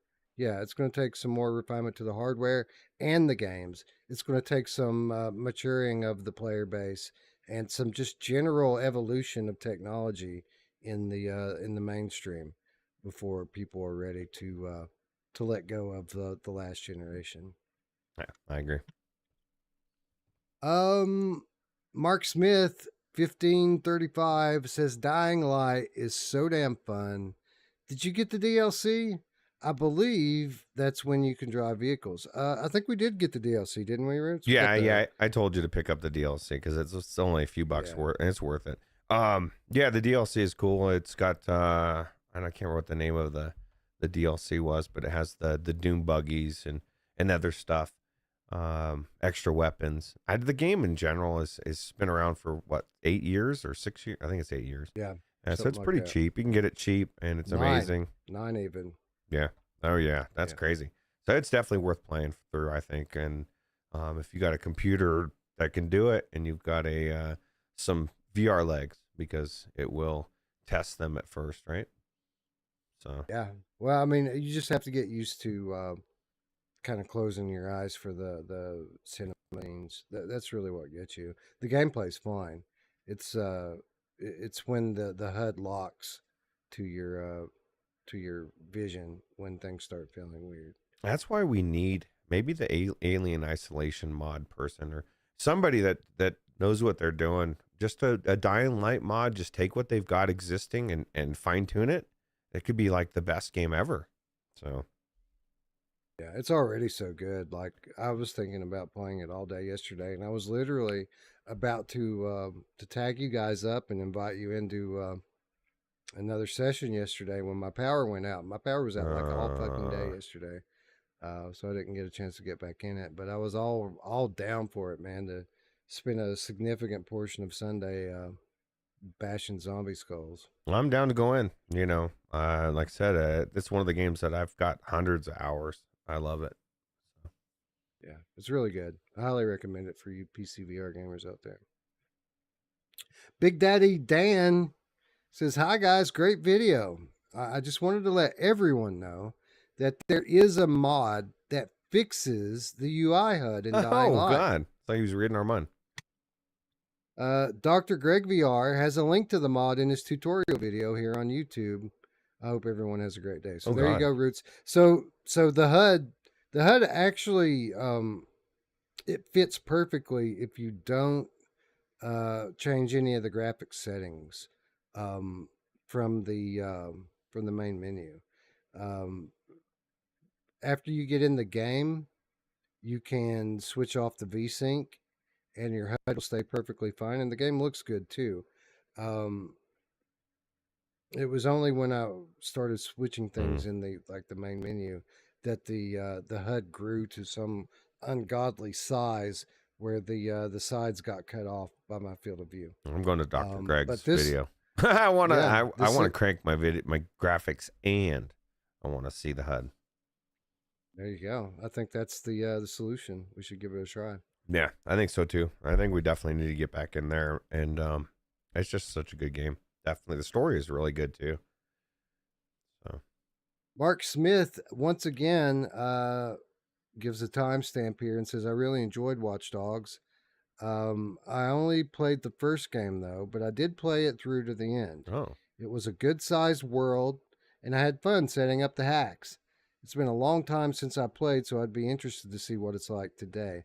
I put this in here, Roots, because I feel like, I haven't played Watch Dogs, but I get a similar vibe from it that I got from Dying Light. Like, it's that, that 10-year-old sized open world with like similar progression systems and quests to play through. Even though it isn't post-apocalyptic zombie, it is like it's more of a modern, like, techno dystopia type game. It still has a lot of the core gameplay elements, I think, that we enjoyed about Dying Light. So yeah, might be worth giving it a look. Yeah, I can't remember too much about it. I know, like they said in there's something about hacks and setting up different traps, or I don't know, something like that. I know my son played it. It's like a Big Brother game, like a techno spy type game. That came out back before the public found out that all of this stuff was actually real and being yeah, the governments came out and said, you can't talk about this anymore. It's getting too real. Carl Parker says, "Fuck the Zero Caliber devs. Fuck Zero Caliber 2. They completely screwed a lot of people over on Gambit, I agree. and they continue to spit in our face by ignoring us. Honestly, I don't know why you guys would even give them any publicity." So look, Carl, we didn't exactly sing the praises of them when we were talking about that game. I mention it every time they come up. It pisses me off. Just the 20 minutes ago, I was brought up Gambit out of nowhere because I just feel like it. Here's the thing, man. Like, and I learned from an early lesson, you know, when you're younger or you're growing up and you lend somebody money, a family member or a friend, and they don't pay you back. I don't hound them down. I just learned something about them. That's something I never could have learned any other way. And I'm just observant. I just observe. And so those devs taught me something. And hopefully enough people paid attention. And I think their games sales will suffer for it. And hopefully, this is my hope, I want them to change direction of what they're doing and start supporting the games that they do. Because some of the games they've put out, I've liked, you know? I just want them to support what they're doing. So that's all. Right. And this specific segment from the video that this comment was left on, the whole thrust of that segment was PCVR, because in spite of how Gambit went, there's a significant portion of PCVR gamers that are excited for Zero Caliber 2. True. But I took notice to the fact that in their little Discord announcement about Zero Caliber 2, the wording in that made it seem like the PC version of it is not a done deal. It's not a given that this game's coming to Steam, even though it was initially announced with a Steam page, not a Quest page. The way they're making it sound now is like they're polling the community to see if there's enough interest. Steam. Yeah, is there enough interest to bring this to Steam? Like, what the fuck, man? I know, right? Yeah, so, it just fuck those guys. I completely agree with you. Fuck those guys. And I mean, if they make a good game, obviously I'll play it. But my faith level in them is not very high at the moment. And I think it's wrong how they did people. Yeah. And my personal anger, and I say this every time, is because I felt like it made me a liar. And I don't like that. I don't like to feel like I screwed somebody just because we're kind of in a weird place as people, you know, listen and they want to run out and buy something. They're like, Root said it's good. Oh shit, what is this? This isn't good. So yeah, but yeah. Johnny C says they done a joy way with Gambit. It's really strange as they updated Zero Caliber many times. And PC even got this big update eventually. Not Gambit though. No, because this is the thing. It just shows they're going where the money is. And I can't blame them to some extent, but just support what you put out. You know, like there's people that paid for that game. They should be able to log in today. Me and Wes should be able to go in there and play. And maybe you can, to be fair. I haven't tried it since that one time. But probably not. And that's a problem. You know, in a day where people spend hard-earned money and we're trying to be frugal with everything, and you get this game, you think it's going to be good, and not only is it not the best because they don't finish it, it doesn't even work. Like, that's a problem. And so it's a problem for me anyway. Jarillo is piecing out. Thanks for stopping by, Jarillo. Good to see you live for a change. Have a good night, man. Radio Runt said he purchased 3 copies for his friends so they could have a 4-person squad. All you do is waste your money, Radio Runt. Like, you never buy anything that's worth purchasing. I feel bad for you. Oh, man. He's had a lot of fun in GT7. So we need to do it again soon. We do. And I think we need to do multiplayer racing. I've never done it. I agree. There's been like significant, big fucking upgrades to that game since we played it. Yeah. Main fan says Quest Games Optimizer works on every Quest 1, 2, 3, and Pro, and it makes a huge difference. High resolution and no visible foveated rendering. The only drawback is that it's more battery usage. Just plug it in. And default, yeah, exactly. Or use a Bobo. Or Bobo, yeah. Black Market Honey, to follow that up, says, great show, chaps. I have been using Quest Games Optimizer since I got my Quest 2 and now on Quest 3. Oh. It has come a long way since the earlier versions. The only friction involved is the first install, which you have to sideload. But after all of that, updates happen inside the headset. It has its own launcher, which looks like and replaces your app library with hundreds of tried and tested profiles. Just one click to launch, or you can do your own tweaks until it breaks. It has optional heads-up rendering, which really bugs me. For that was enough, but for me that was enough to justify the price. I've gone back and replayed games because they look so much better. It's like listening to an old favorite song on new headphones. Well, I must say I can't argue with either Main Fan or Black Market Honey. Very logical arguments there. It definitely sounds like if you, from these two people, because a lot of people were curious last time, and I've never used it. You'd never used. Well, I don't know. I don't think you'd used it. Yeah, so we didn't really know if it was worth it or not. But it sounds like from what both of them are saying, it absolutely is worth it. So, yep, it sounds like a $10 investment and maybe a 10 or 15-minute setup. And then this thing, like literally, like you said, replaces your app menu inside the headset, and it just auto loads profiles for you. And here's the thing too: virtual desktop was an investment as well, and it was one of the best investments. You know what I mean? Like sometimes there's just things that are worth paying $10 for. Not everything could be free. Not everything should be free. You know, in a day where so many things are free, you get what you pay for. I'd rather pay $10 and have something that works than something that's free that kind of works. So, yeah, and we've got that update coming for Asgard's Wrath 2 soon. I'm definitely going to be jumping back in to check that out. And who knows, maybe I'll use that Quest Games Optimizer to customize it to my taste and really give that game the attention it deserves. I read an article today, Ruuts. So some people have spent 250 hours in that game. Wow. That's pretty incredible. That is pretty incredible. I don't know if I could spend that much time in a game like that with that. No. But, you know, I guess it is understandable. I've spent that kind of time in other games like Elden Ring or if a game captures you, yeah, you can lose hundreds of hours easy. You know? Have you tried the Elden Ring VR mod since you got your new graphics card? I went into it a little bit, and it was a little bit weirder than other Luke Ross mods have been.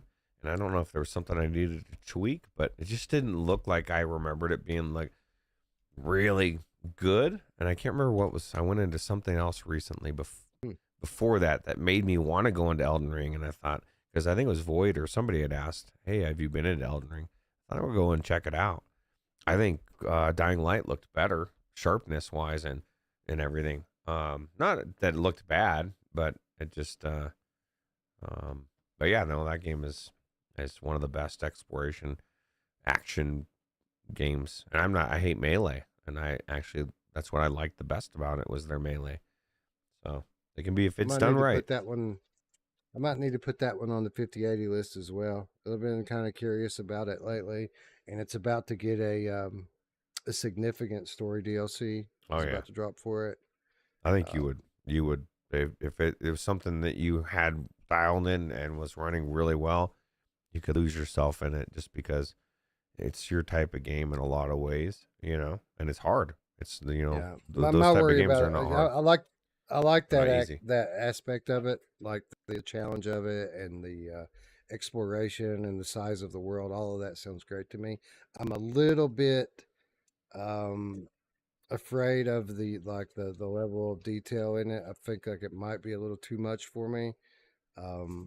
Like all of these items that have a fucking 5 pages of details written about them, and it's just endless. There's a lot of fucking reading. There's a lot of lore and stuff, but this is the reality, and this goes for a lot of people, and maybe not everybody that plays this way, but it's different when it came out. There's a lot of videos, and they're still out there.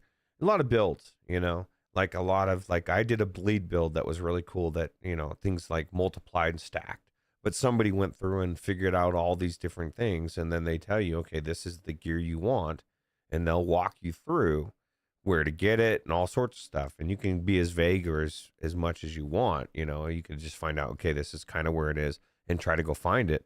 or you can find out exactly how to get to it and build the build that you want to build. Most people play it that way. They're going to build off of somebody else's time and build, and then that lessens. And some people say, "Hey, that's cheating." Whatever. I'm like you. I don't want to. Like, I spent 250 hours in the game. Yeah, how much more do you want me to spend to where you know what I mean? Am I supposed to fucking? You know what I mean?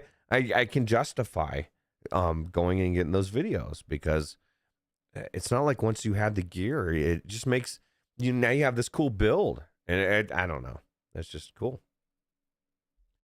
I don't think I would play it that way. Not because it's cheating or whatever, but I feel like having that kind of pre-knowledge of the game going in would take some of the it wouldn't feel as special to find things anymore, right? Because I already know what the thing is that I need. Right. So it takes that randomness out of it. The discovery aspect would kind of go away. Yeah, true. Anyways. Rickaron 7593. I hate to say this about the Tesla, but 20 people got killed in crashes where the car started on fire, and killed the people in the car since 2022. I will say that was out of over 2 million drivers, so Right. the chances are low. I personally avoid Teslas when I use Uber occasionally. I don't avoid it. I think Teslas are awesome. I think I've they're been in cool. A few of them at this point. I heard they're like some of the coolest cars to drive too, and they're really cool. Oh, they're amazing, dude. They're silent, and man, the fucking acceleration is ungodly. It's like fucking ludicrous speed in 2.5 seconds. My biggest problem with Tesla isn't even the safety of the auto drive.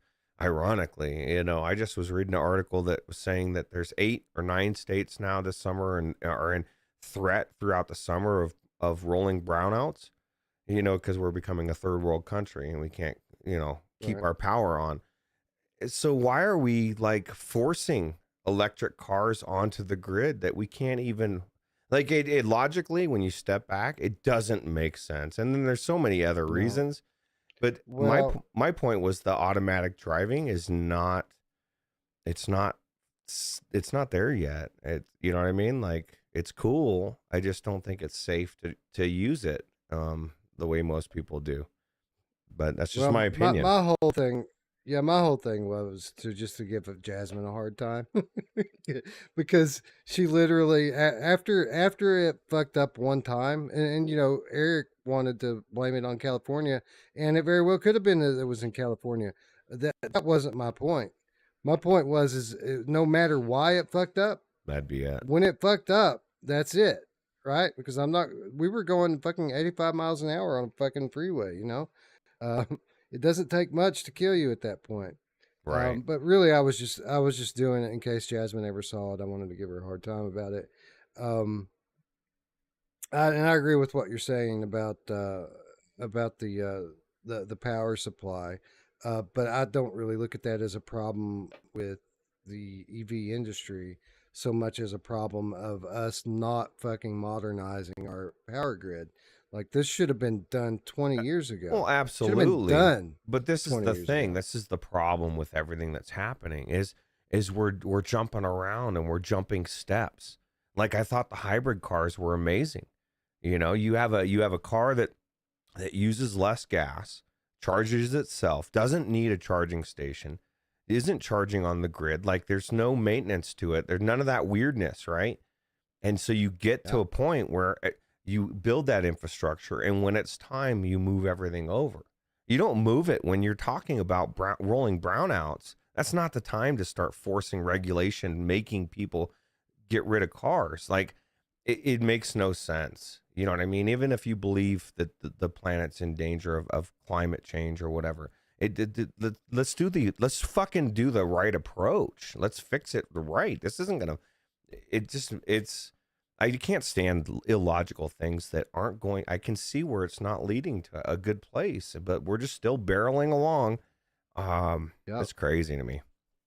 It seems like certain things when you get money and you know, corporate interest involved, it just they ride it until it literally becomes unsustainable. And when I say unsustainable, I mean until it fucking breaks and the wheels come off. Right. Then it's knee jerk. Let's fix it.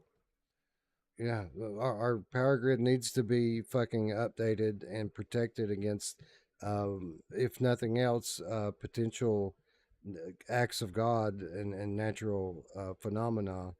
And our power, I mean, we've got the ability now and the technology to move to clean sources of energy. We can do hybrids, like you said.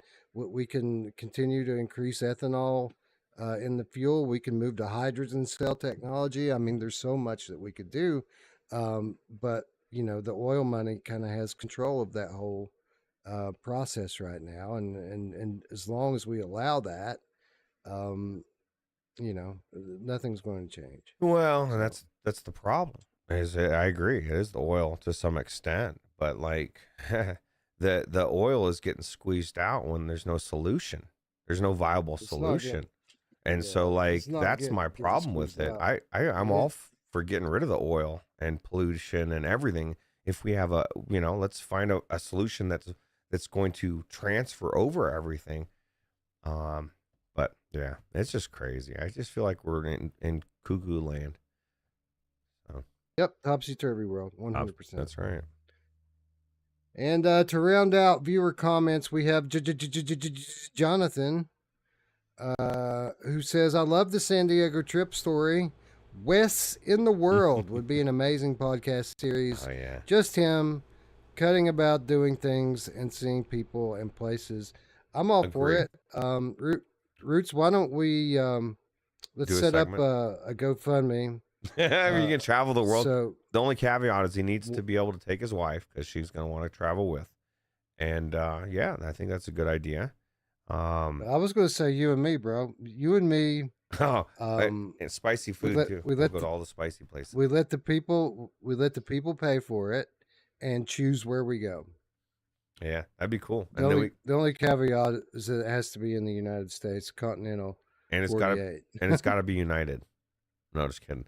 No, I think you're done with United. Are you done with United? We do one episode a year. I don't know. I still need to contact them and explain to them just how absurd their fucking of me was, and see if they take care of it. If they don't, probably am done with them. Yeah, I think they could. You could, if you reach the right person, you could get that comp because it really was their fault to some extent. It's the airport. Well, I mean, it's right there. It's right there on the email that we put on the screen on Friday. It didn't say due to weather on the email that they sent me. Now, did it? It said due to construction. And the airport didn't even close. They were still taking inbound flights. They just chose not to let us have one. Yeah, so it's almost like you have a litigious case. Oh, yeah, for sure. There you go. Well, they may back down quicker than you think.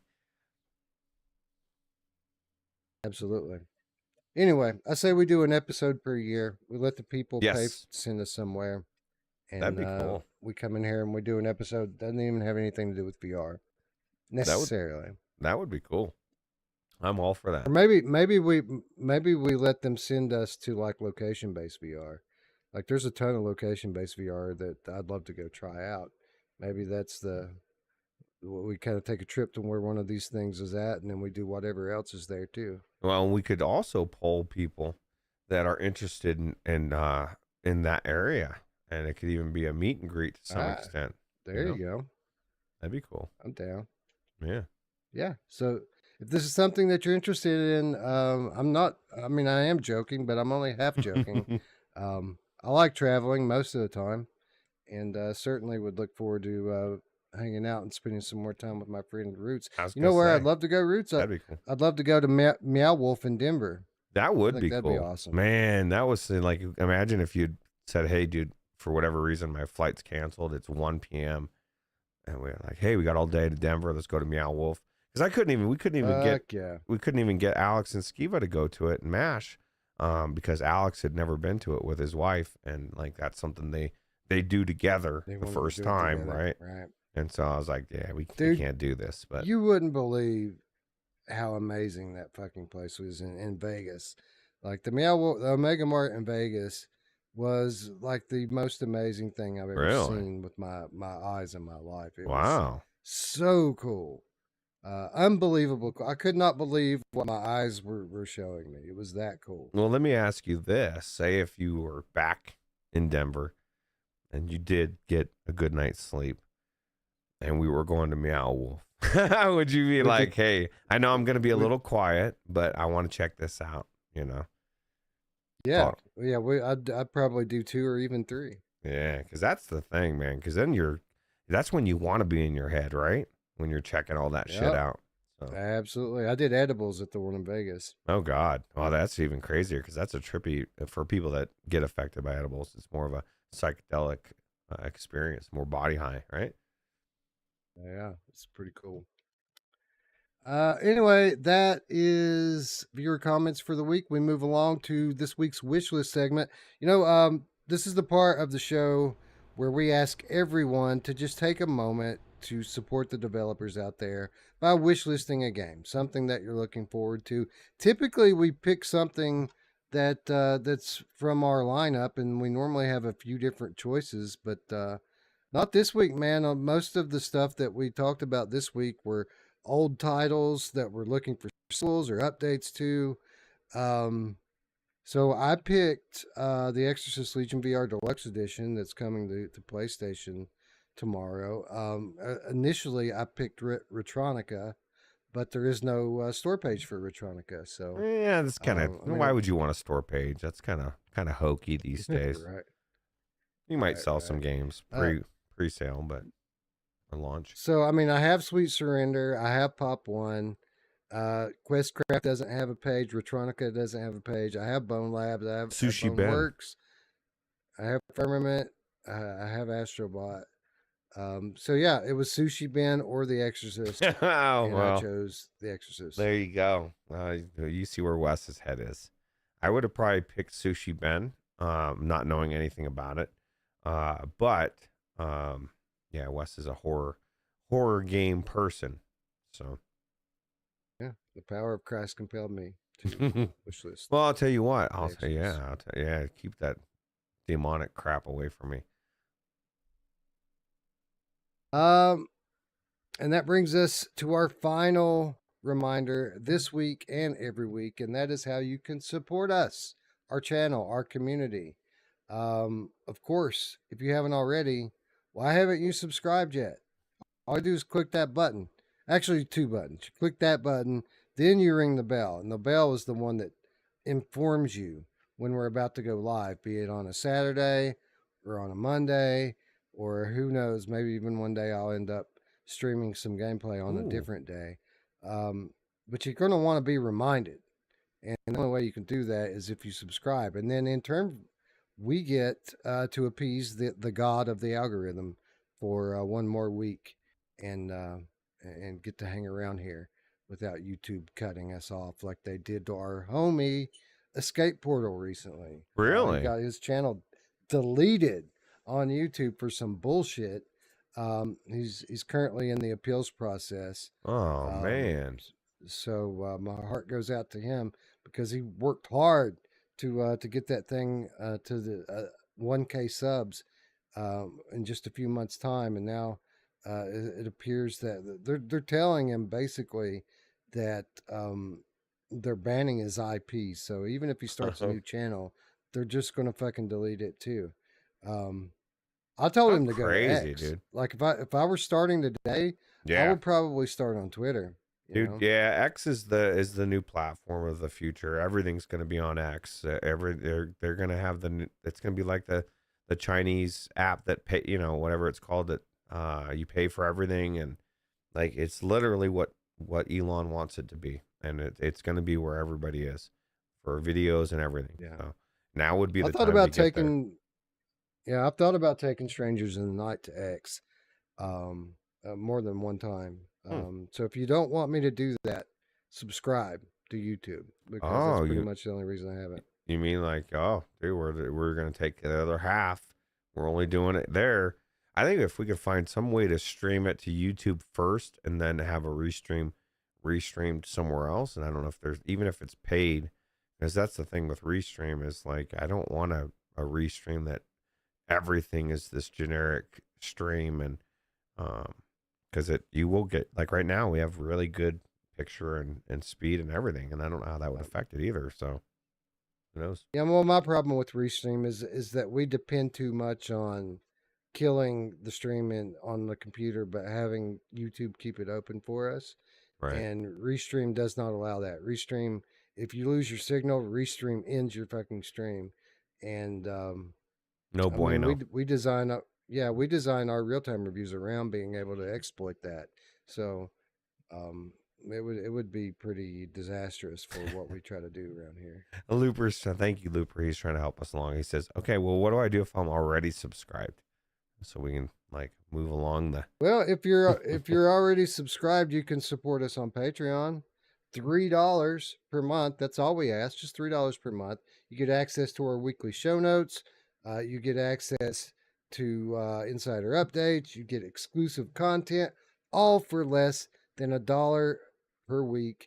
And you get your name in the ticker at the end of the show. You get our eternal gratitude, and you get to sleep at night soundly, knowing that you did everything that you could to make us famous YouTubers. Right. And we appreciate all of you for that. Yeah. But if you're broke like most of us, then you ain't got to worry about Patreon. What you do need to do though is join us on Discord.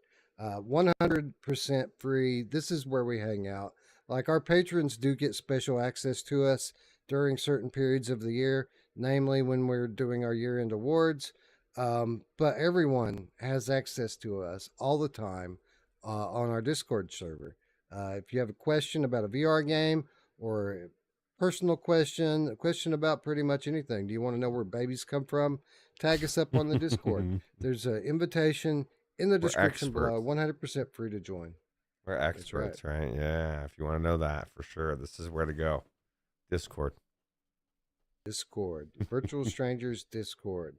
It's a family, and it you is will a be family greeted at the door. That is the best part of it. We've said it before. That is the community is the best part. The Discord's the best part, I think. Yeah, everybody does have good conversations, and it's cool. The community is why I still do this. Honestly, I do it for you people.